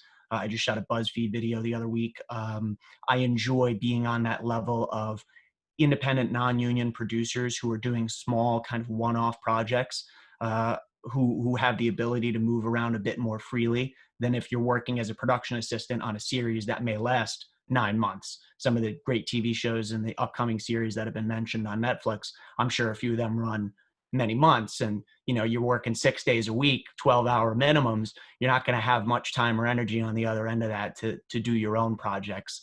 So that I wanted to find more of a balance that I could be a little bit more creative and have a position that I found creatively fulfilling, like camera operator, knowing that one day soon I'll hopefully have this feature film script that I can go out and shoot. And then, from there, sky's the limit. Yeah. Last question before we continue on with everybody else. What's been one of your best problem-solving scenarios, or whether there was a job, something was going wrong, and then you had to think really quickly on your feet? Yeah. That's a very good question. There's so many of them because the amount of things that can go wrong, I'm sure everybody here who's ever worked on a set could speak to it. You could just lose track of so many things. Honestly, my best problem-solving story has nothing to do with working as a PA and solving a problem for something directly related to that production. It is a producer, an executive producer. I had the smart idea. He came from the West Coast, and I had a smart idea that he said he really wanted this brand of hot dog that they sold on the West Coast, and he couldn't find it anywhere. I was working as an office PA, and I'm like, how do I get this? I don't know. I feel like maybe he would appreciate it if we could make this hot dog appear on the East Coast, because he's from a different coast. He can't find it here. It's a special brand. And I'm thinking, I don't know, if I do this, it's a problem I have to solve. Maybe I'll prove that I'm worth a little bit more. And I don't know. He would see it and say, that's taking initiative, and he might see something out of it. So I spent the course of like a month and a half searching for a way to find this hot dog shipped across the country from the West Coast to the East Coast, overnighted on like, what is it? Not ice. Forgetting the frozen stuff that they ship meat on overnight. And I did it, and the producer was thankful at the end of the day. It was not quite the game-changing career move that I thought it might be, but it was one of those little problem-solving things that I said, how do I just do something that's above and beyond what I'm actually paid to do that might have an effect on my career? And it's a funny story that I like to share. If you're thinking outside of the box, you yourself might find a strange situation like that you say that the person might appreciate it, and it might do something for my career that you can't see. Yeah. That's super cool that you did that. It's like you really went out of your way to make that happen. But like you said, you never know. It might be a story that he tells to other people, like, wow, do you know somebody shipped a hot dog all the way to the East Coast for me? It's a crazy story. I mean, it's one of those things, again, it's not related to PA, and there's plenty of examples there, but it is and it isn't. It's like the core message of it is to think outside of the box on any task that you have, that you're faced with a problem. There are so many ways that you could handle a situation. And that's just one example of, you could go to crazy lengths and pay your own money to solve a problem and say, this is how I solved it, and just get it done. And then it may work, it may not, but at the end of the day, you'll have tried, and you'll have a great story for the family holiday parties. Yeah. Thank you so much, Daniel, for joining us and answering those questions. You can stay on till it's time to hop off, but thank you so much. I wanted to make sure that everybody was still able to hear from you. So thank you so much, Chaz. I'll sit here quietly and listen a bit more, and I appreciate it. I don't want to disrupt anything, but thank you, guys. I have another event right after this, so I'm going to very quietly leave sometime in the future. Thank you. All right, we're coming over to Ty, which I'm super proud. You just mentioned that you got a gig as a showrunner's assistant. So I'm so happy for you, so excited. So I don't know if you're allowed to tell us what job that is. We all know how it is in this industry, but what does that look like for you now that it's much different job? So what are some of your responsibilities? So yeah, I can talk about it. It is the show, The Sinner. I'm working for Derek Simons. He's the creator, showrunner. It is very different from being on set. I pretty much worked wall to wall for the past, 3.5 years, which I was very fortunate to just have like a good steady stream of employment. But one of the, I pretty much right now, we're still in the writing phase. So I'll sit in on the writer's room. I do a lot more scheduling, a lot more emailing back and forth. And, he's got material that needs reading and just kind of like broken down for him. So I'll read all that stuff. So it's a lot slower than PAing. I'm used to the fast pace, full 17-hour days, no sleep kind of thing. I guess my biggest thing is time has a completely different concept to me. In my experience PAing, I'm used to kind of measuring time down to the minute or, very, very precise time. And, a half hour feels like 2 seconds on set. Now time is a lot longer. That half hour feels a lot longer. So it's an adjustment, but it's great. I enjoy it very much. It's different than being on set though. Yeah, I said it a million times, but I'm happy. I know you want to write and all that. So this is just perfect for you. So yeah. Great. So awesome, Ty. It kind of comes along with what Kyle was saying, where you got to choose your own path and choose what works for you. I learned as much as I wanted to on set, and COVID kind of created a path for me to kind of go towards where I really wanted to go, which kind of I feel like makes me a more rounded creator eventually. Yeah, thank you so much. All right, Leah, we're gonna come to you. What are some tricks of the trade that you kind of wish you knew before you got thrown into the purge? Yeah, I think the biggest thing for me that I've learned is how important networking is. And I think especially someone like me, and maybe there's some of you out there too, I didn't go to film school. So, and a lot of my friends that went to film school, you know, you get a lot of connections through, you know, your professors or classes, or doing when you get to do internships and stuff. So I didn't have that.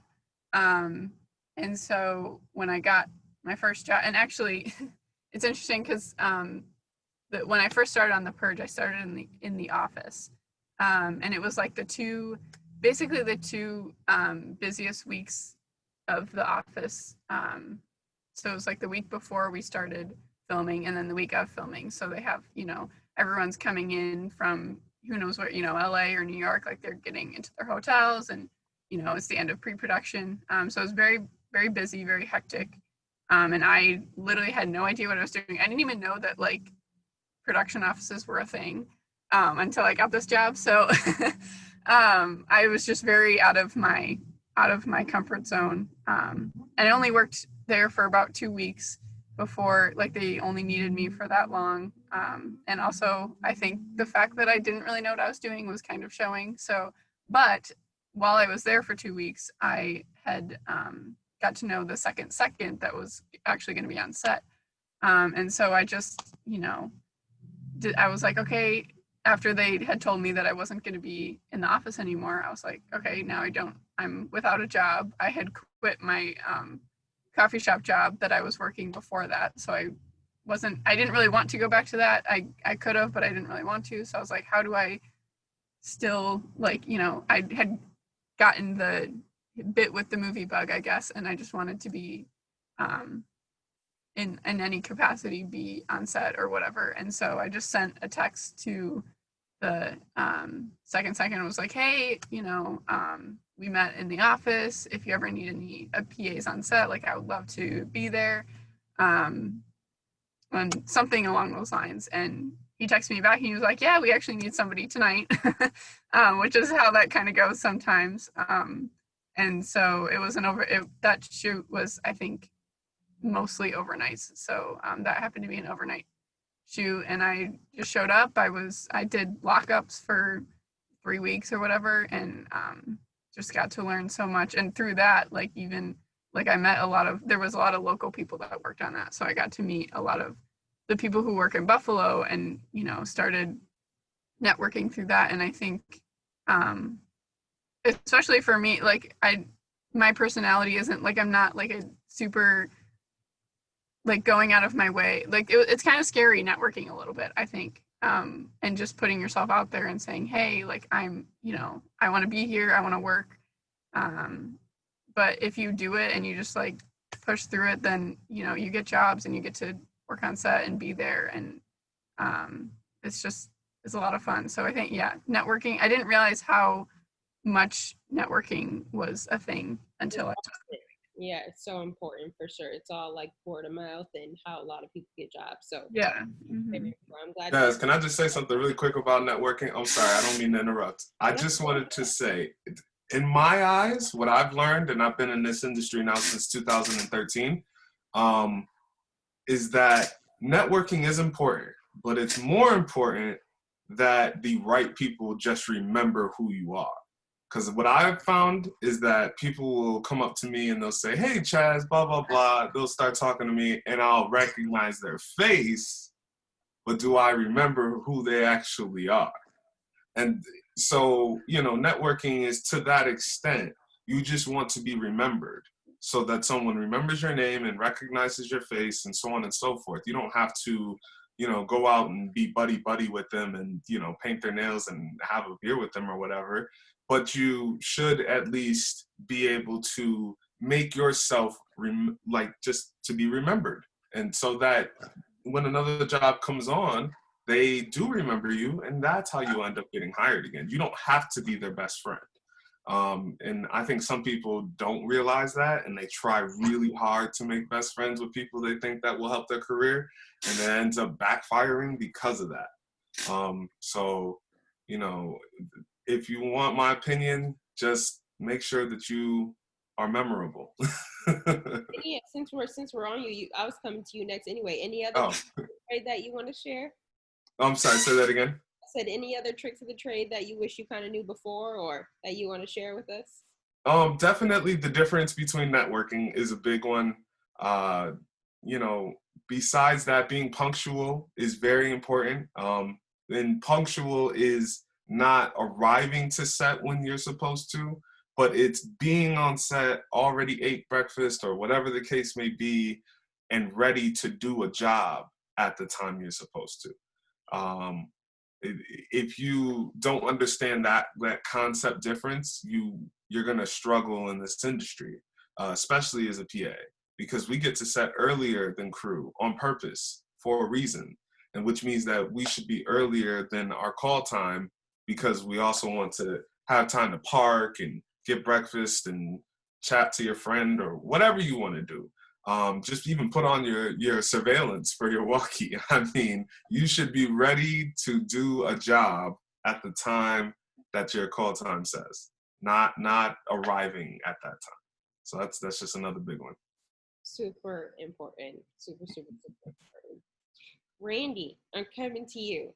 Any tricks of the trade of this business before you got in? Because, you know, you were I remember you from being talent on a project. Then I see Randi over there with walkie. I'm like, when did you go from actress to now, you know, on set? So that was a super cool thing for me to see. But besides that, any other, you know, tricks of the trades? Really, that's how I got my first job, is because I was in SAG and things were slow for me at the time, and they were looking for a BGP. I was like, I know SAG rules, and they're like, great, that's wonderful. In terms of tricks of the trade, terminology is so important. My first couple days on set, I feel like I really struggled because people were using terms that I had just never heard before. And I was constantly asking people, what does this mean? What does this mean? What does this mean? To the point where I can either send it to Robin or I can put it in the group chat myself. I created a very large document with every film term that I could possibly think of that is said on set, in the slang of it too, just so that I have reference for it. And if anybody would be interested in looking at that. Like, I remember our key PA is like, hey, can you go pick up the distro from the office? I was like, great. Yeah, sure. So you do learn quickly on set because a lot of things are said over and over again. But just what Chaz said about if your call time is 6, I always like being at least 20 minutes before a call time, so I have time to go to the bathroom, I have time to get something to eat, I have time to put on my surveillance. And then just get really comfortable with your walkie is another one. The first job I worked on, I was just not comfortable speaking on a surveillance because I felt like there was just so much and it was so fast.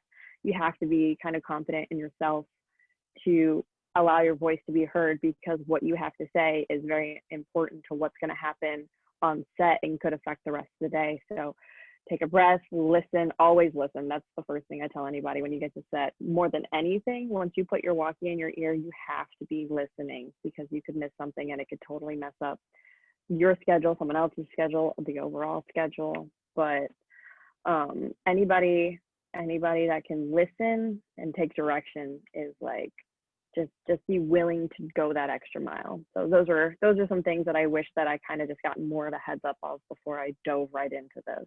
So awesome. Thanks, Randi. Ty, I'm coming to you. Any trick to trade, or even now for this new position, anything that you maybe wish you knew before hopping over into this gig?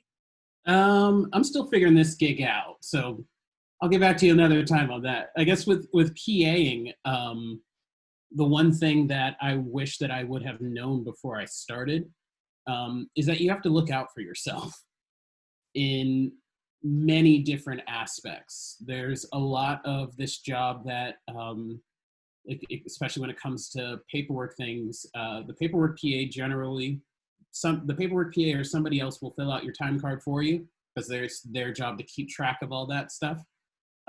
It's your job to keep a record of your time cards. And so that if there's something wrong or whatever, you have your own records. You got to look out for yourself in terms of making sure you're eating and drinking water regularly. It is extremely hard in this job to forget doing that. We get going, our brains get moving.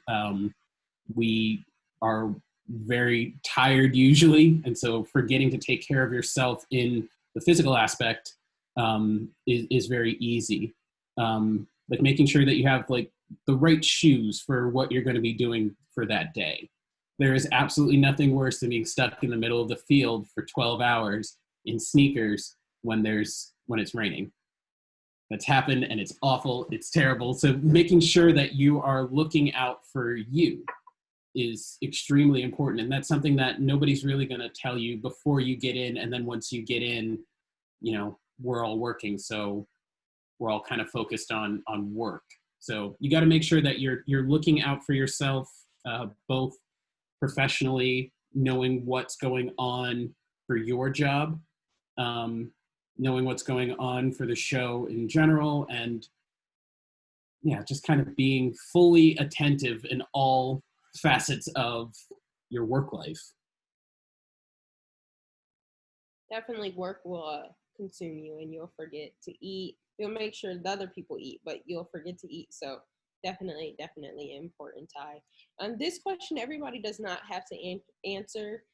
Whoever wants to share, but what has been one of your like best problem solving stories? If you don't want to share, you don't have to, but if somebody wants to kind of share, Leah, Randi, Ty, you know, Chaz. I just would like to jump in really quickly just before if anyone has to share a story about that. It's just being a PA, you are constantly problem solving, and kind of like what Dave said earlier is that, you know, the best laid plans and then locations tells you something. An actor doesn't want to do something. The director wants to switch the order of the scene. You are constantly on your toes and having to rework your brain because you have something set and you're like, nope, now A is after C and D goes before B. And so you just constantly have to be mindful of that. Anything can change at any moment, and to kind of like think ahead.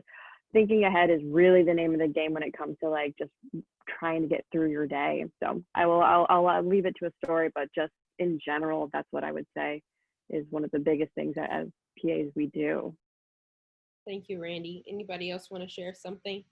I just want to say communication with your fellow PAs or ADs, that is the best way to start with the problem solving, right? If you don't have a clue as to what to do in that situation, then you better get on the phone or walkie or whatever with whoever you feel most comfortable with on that set to try and help solve that problem. If you're the walkie PA, then ask your key or ask the second if you feel comfortable, you know, but like, don't just panic or just try things just to try it. Because 9 times out of 10, somebody on that set has been through that problem before and can give you a quicker answer or solution, because time is money and time is important always in our job. So utilize what is around you, which is your fellow PAs and your ADs. As just a starting point when you get in a bind. Yeah, thank you so much, Chaz. All right, so we're coming up on our last question, and I want everybody to answer this. Leah, we'll start with you. And again, like I told Daniel, this is not end goal, but maybe for the next 5 years, Leah, you know, where do you feel like you want to go in this industry? Where do you want to see yourself? Mm-hmm. Yeah, that's a great question that I'm definitely trying to still figure out. That's okay. I think so I started off, you know, acting, and so I definitely love the creative side of filmmaking. And being an AD is not necessarily that route. So I know I don't want to be an AD, so that's I'm starting there. And so I think like right before COVID, I was kind of I was like researching the more creative departments like costumes or props, like something like that. I think I'm interested in getting on a job that would entail more of that.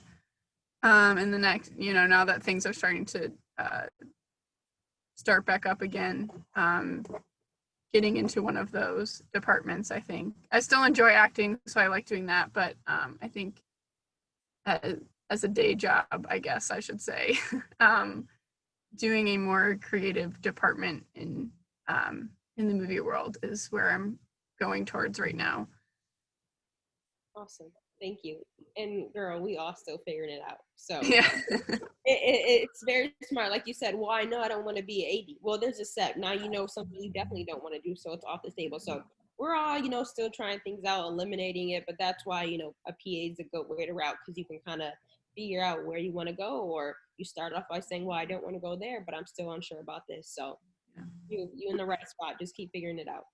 Yeah, and I think that's a good thing to know as a PA too. Like, you don't have to have everything figured out. Like, I think I got like, as soon as, even when I was I started working on The Purge, my first job, like, people would always ask, what do you want to do? And I'm like, I don't even know how to be on a set. So like, I'm gonna start there and figure that out. And I think being a PA is a good way to learn about the different departments, and that helps you figure out what you want to do, but you don't have to know right at like the first time you PA. You don't have to be like, okay, now I know I want to be a director, or I know I want to be a costume designer, or whatever. Like, that's a good way to figure things out. Yeah, thank you, Leah. Chaz, I want to go to you next. My man just got in the union, but for the next 5 years, where do you want to go? Do you want to keep working up that route? Do you want to switch? What's the game plan for the next 5 years? So one of my longer term goals has always been to move to LA and work in that side of things. However, when I got into the industry here in New York, things just started progressing for me, as they are still continuing to do with me now just joining the union. So honestly, I'm kind of in the same boat as Leah. I'm kind of still deciding exactly. I know that LA has always been a goal of mine, so eventually I will end up there. Who's to say it's 5 years? It might be longer. If things continue to go well in this area of the country and with New York and the 3 cities, I'm gonna stay here and keep working. Why not, right? Got a good thing. You're like, I'm straight. I'm on a good path. Exactly. Randi, we're gonna come to you, and then we'll go to Ty. You do acting and behind the scenes. So for the next 5 years, what's it for you? Do you want to do more acting? Do you want to stay more behind the scenes? What are you thinking? It's so that's a tricky question, because I had done a decent amount of in front of the camera work, just in acting and with indies and some commercials and stuff. And then it wasn't until I started PAing that I really understood how a set worked. And I was like, oh, I mean, stay for the credits in a movie. Everyone needs to stay for the credits in a movie, because you'll just look at those names and you'll see everyone who put all of this time and effort and energy into a project. And so I have such a respect for people who are behind the camera. So I don't know at this point. I love acting, and it's something that, I'll continue to do either casually or professionally throughout my career, hopefully. But I wouldn't mind taking the AD route. I wouldn't mind taking a producing route later on. In the next 5 years, I can see myself being an AD though. Got it. Thank you, Randi. All right, we come to my man, Ty. For you, 5 years, we're not talking, super long. What are you thinking? What do you see? What do you want to happen? Well, I in 5 years, I would very much like to still be employed somewhere. We'll start there just very basically. I guess in like a realistic goal for me in 5 years would be to be in a writer's room, like as a writer. Right now I get to sit in on the writer's room while they build out the next season of The Sinner. And that's really cool just to see how that world operates. But now that I've seen how that world operates, it's one of those things where I'm like, okay, I can do that. I can do this. And I think that that's something that's really just important for everyone as they get into or continue on in this industry. It's like, as we move around every day, we see different things, different people doing different things. We're studying the way that this whole industry works. I think it's important to look at things and think, wonder, can I do that? And if you can do it and you want to do it, push towards that. I think being a PA stretches you in so many different ways, but in a lot of ways it prepares you for doing things outside of production work. Just in life, I know Randi, Chaz, Leah, myself, like we can all look at a complex, high stress situation outside of production and know how to break it down and solve it. I think that's, you know, there's a lot that you can learn and take with you from this work. And I know that that answer was kind of all over the place, but you know, it is what it is. About, you know, now that you're in the writer's room, you know, or at least seeing them, you're like, oh no, I can do this. I think for a lot of us, when you're starting off as a PA, you say like, oh, I want to be a director, I want to be a producer. And sometimes it's like, I want that, but it's like, could I even do that? Like, am I even capable? It's more of a self-doubt. It's like, can I even do that? And I think it's so important to be in a position where you see it happening. You're like, oh no, of course I can do this. You know, it's kind of like they're not, I mean, they're smart, but it's like, they're not that much smarter than me, or these aren't like super miracle people. It's like, I can do this too. It doesn't mean I don't need to practice more, or I do need to enhance my skill and I do have more to learn, but I am capable of this. I maybe need more time, but it is not impossible for me. So I think that's super important for all of us. Starting off, moving up, is just, you know, you got to have that belief in yourself, like, oh, I am capable of doing this job and, you know, accomplishing this. It's not like, oh, wow, that director's over there, I could never do that. Be a director of, you know, Game of Thrones or something, or, you know, whatever it is, this idea. It's like, you got to be feeling like you're capable of doing it. And sometimes you got to be in a position, you know, where you can help out, or, you know, it makes you feel like you can do it. So thank you all so much. We're going to open it up for Q&A, whether you guys want to write in the chat or if you just want to come on the mic and ask the question. I didn't want to keep you guys all day, so I'm super happy that we finished this part at 2:00 like I wanted. So now we can just open it up for Q&A for you guys. All right, I think we have one in here. We got a couple. Okay, let's see. What tools should you be bringing with you to the job? Pens, notepads, walkie earpieces, etc. So yeah, and this is just whoever wants to chime in. What are some things that you should bring? Ty, I see you with your hand up. Go ahead. Or maybe he's frozen. Bring a change of shoes with you on the set.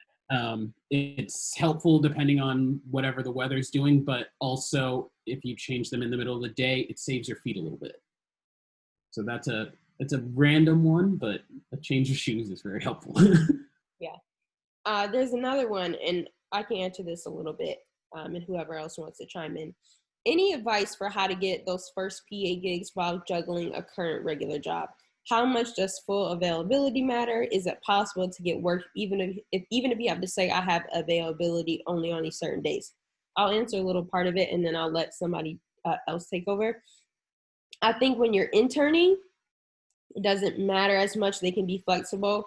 But at least from what I've seen and being in the office, when we're looking to hire a PA, whether it's office or set, it's really difficult if that person doesn't have full availability because they're not interning. It's like if you're hired as a background PA or office PA, I need you there Monday through Friday, 12 hours a day. It's like you can't have the background PA not show up or not come, you know, for 5 hours. So it's tough that you have a regular job. Hopefully the job that you do have is, I mean, the film set could be regular hours and maybe on weekends you can help out. But to be honest, you do really have to have full availability. You have to have a clear schedule. And if you want to quit for a little bit and hop over, you can, but it's really important. So Randi, I see you with your hand up. Go ahead and take this some more. I did not mean to interrupt you. Yes, you're absolutely correct. Especially with staff jobs. However, the only caveat to that I would say would be if you're an additional PA on set and there's like a huge day and they need 30 people, like Monday through Friday, it is okay to be like, hey, I'm available Wednesday, Thursday, Friday, but not Monday, Tuesday. And that's totally acceptable for trying to get people on, because like then you do get a little bit of an experience by being able to get on set, but you're not tied down into having like a staff position. Yep. I just want to say too, and this is just me being completely honest, if you want to be taken serious in terms of just working as a PA or on set, you say yes to a job, you don't make someone wait for an answer, for one, because they're going to move on regardless, right? Your job is disposable. A PA job is something that I don't want to say anyone can do, but it in terms of putting a body somewhere to do that job, that's kind of where it's at. So if you take the time and say, oh, well, let me think about it, let me try and then take 3 or 4 hours or even longer, you don't even worry, that job's gone. So if you seriously want to be in the industry and want to work as a PA and get on set just to further your career or whatever the case, or get the days for DGA, then yes, you need to make that happen however that has to happen. That's just me being honest and frank. I know some people feel like, well, the other job, my everyday job is always there. That's true. But if you want to move forward in life, you got to take chances. Yeah, and I think what you said, people have to decipher, like even what Dave said, are you just trying to hop in because you want to work on a cool movie set here and there, or is this something that you're trying to really do? Because it's a difference. You can tell when you're trying to hire a PA or somebody where it's like, they just kind of want to do this. They just want to maybe do a day or two and see, oh, this work on a movie set. But, it's not like that. If this is really what you're trying to do, then you're going to say, oh, I have an opportunity to be a staff PA on a job, whether it's for a month, 2 months.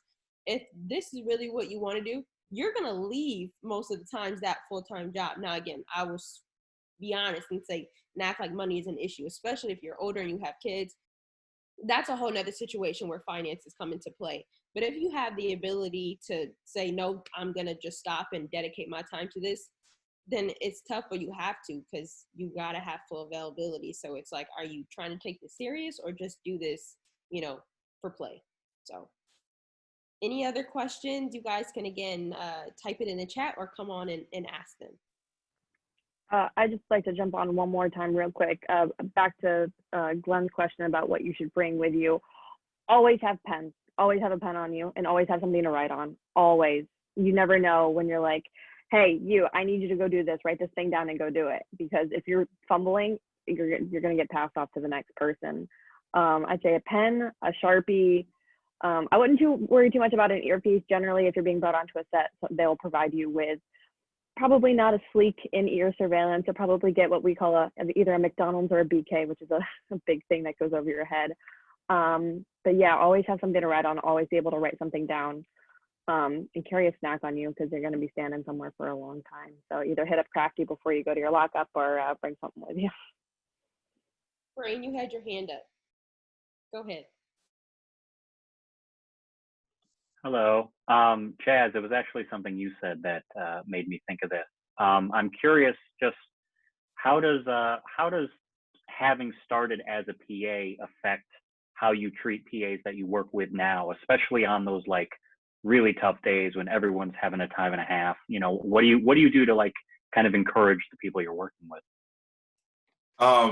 You mean as a key PA, just kind of motivating your team?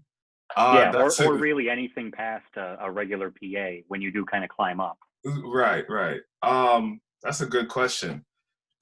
Remaining positive, and understanding that we're in a high stress situation. It's a lot of hurry up and then wait. If you know what I mean by that, where we're running, we're doing a bunch of different things, we're trying to scramble, we're trying to get background together, trying to get actors where they at the same time, and then also being thrown other obstacles in our way while that's all happening. And then it settles down and then they shoot and we have our lockups. And that's that. And then we go back to the scrambling again. It's kind of like stop and start, stopping and understanding people. The people that I've worked with on multiple times, pretty much everybody on this panel, I can kind of tell if they are frustrated or if they need a little bit extra help or whatever. And it's just taking that time to be encouraging to them and say, hey, are you good? Do you need a second? Go get some water. Don't worry, I'll help you with this while you take a breather or whatever the case may be. We're all human. So, we need a break. We need a second away to decompress or whatever the case may be, just to even use the bathroom. So it's kind of just being able to recognize that. But it also falls on the other PAs as well to be comfortable enough to say something to you. So if you do need to go use the bathroom, or you do need to step away or decompress, being okay enough to say, hey, can I take a second? In an appropriate time, of course, not right before we roll. Does that kind of answer your question, though? Yeah. Oh, thank you so much. Any other questions? No? You sure anybody want to say anything in the chat or have a last question? I don't want to cut it off if somebody wants to ask something. No? I am going to pop in with a question. Oh, go Chaz. No, I just wanted to say the last thing really quick. I just wanted to say, you guys, we're telling you all this information just based on our experiences, but you're going to get onto a set and you're going to have your own experiences. So, listen to us and what we're saying, but that does not necessarily mean your experience will be the exact same way. So just be open-minded as far as that goes. But that's all I wanted to say. Thank you. Go ahead, Robin. I was just going to ask if anybody wanted to address the difference between a staff PA and additional PA in case anybody watching doesn't know the specifics of those two different jobs. Go ahead, Ty. So staff PA basically is there every day, full time. They have, the staff PAs generally have, they're in charge of different departments or whatever. You have your background PA, your key PA, your first team PA, walkies, etc.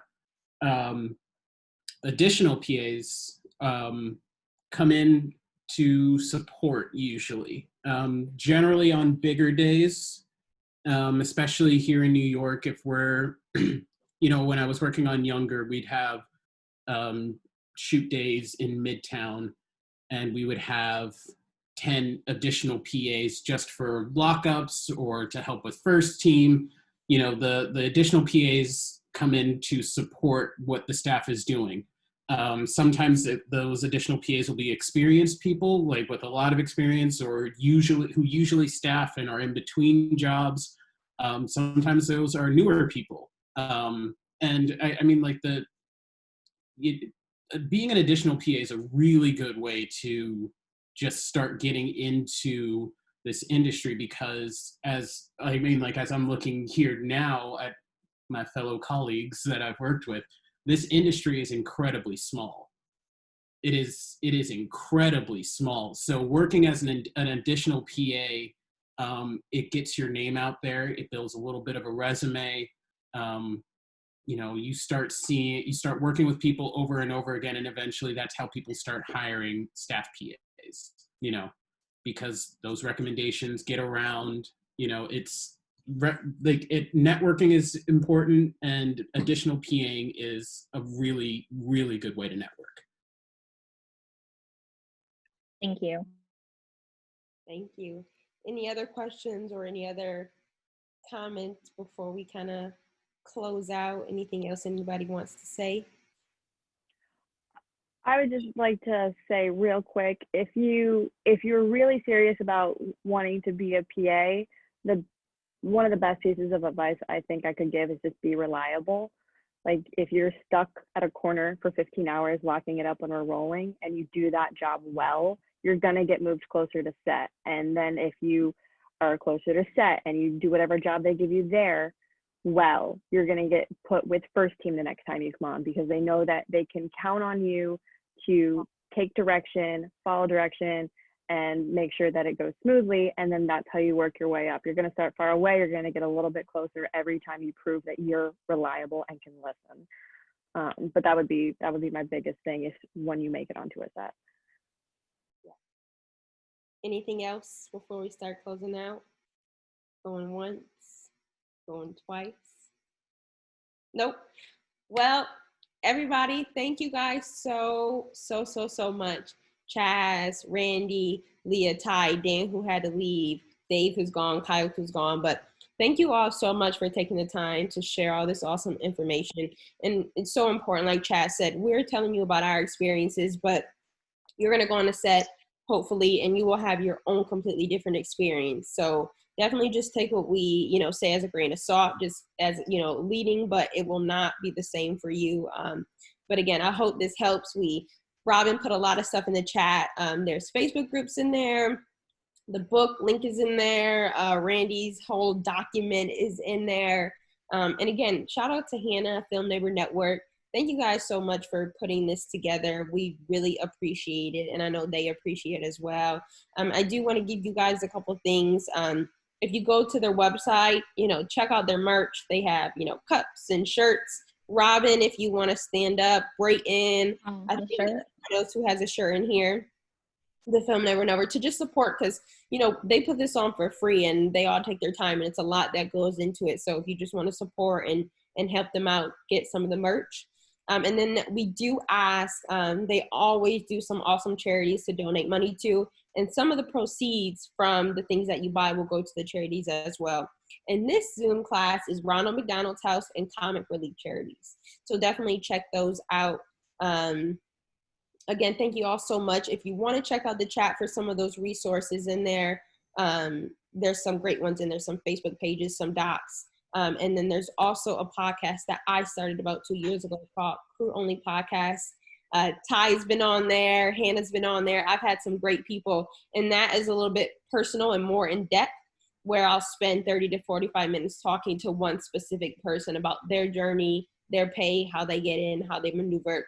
So that's a little bit more in depth on one person specifically in their department. So if you want to hear more about that, Robin dropped those in the chat too. That's on Apple Podcasts, Spotify, Google Podcasts. So plenty of places for you guys to check. So once again, thank you all so much. Thank you, Film Neighbor Network. We really appreciate it. And I hope you guys take these steps and it'll help you get onto a film set. So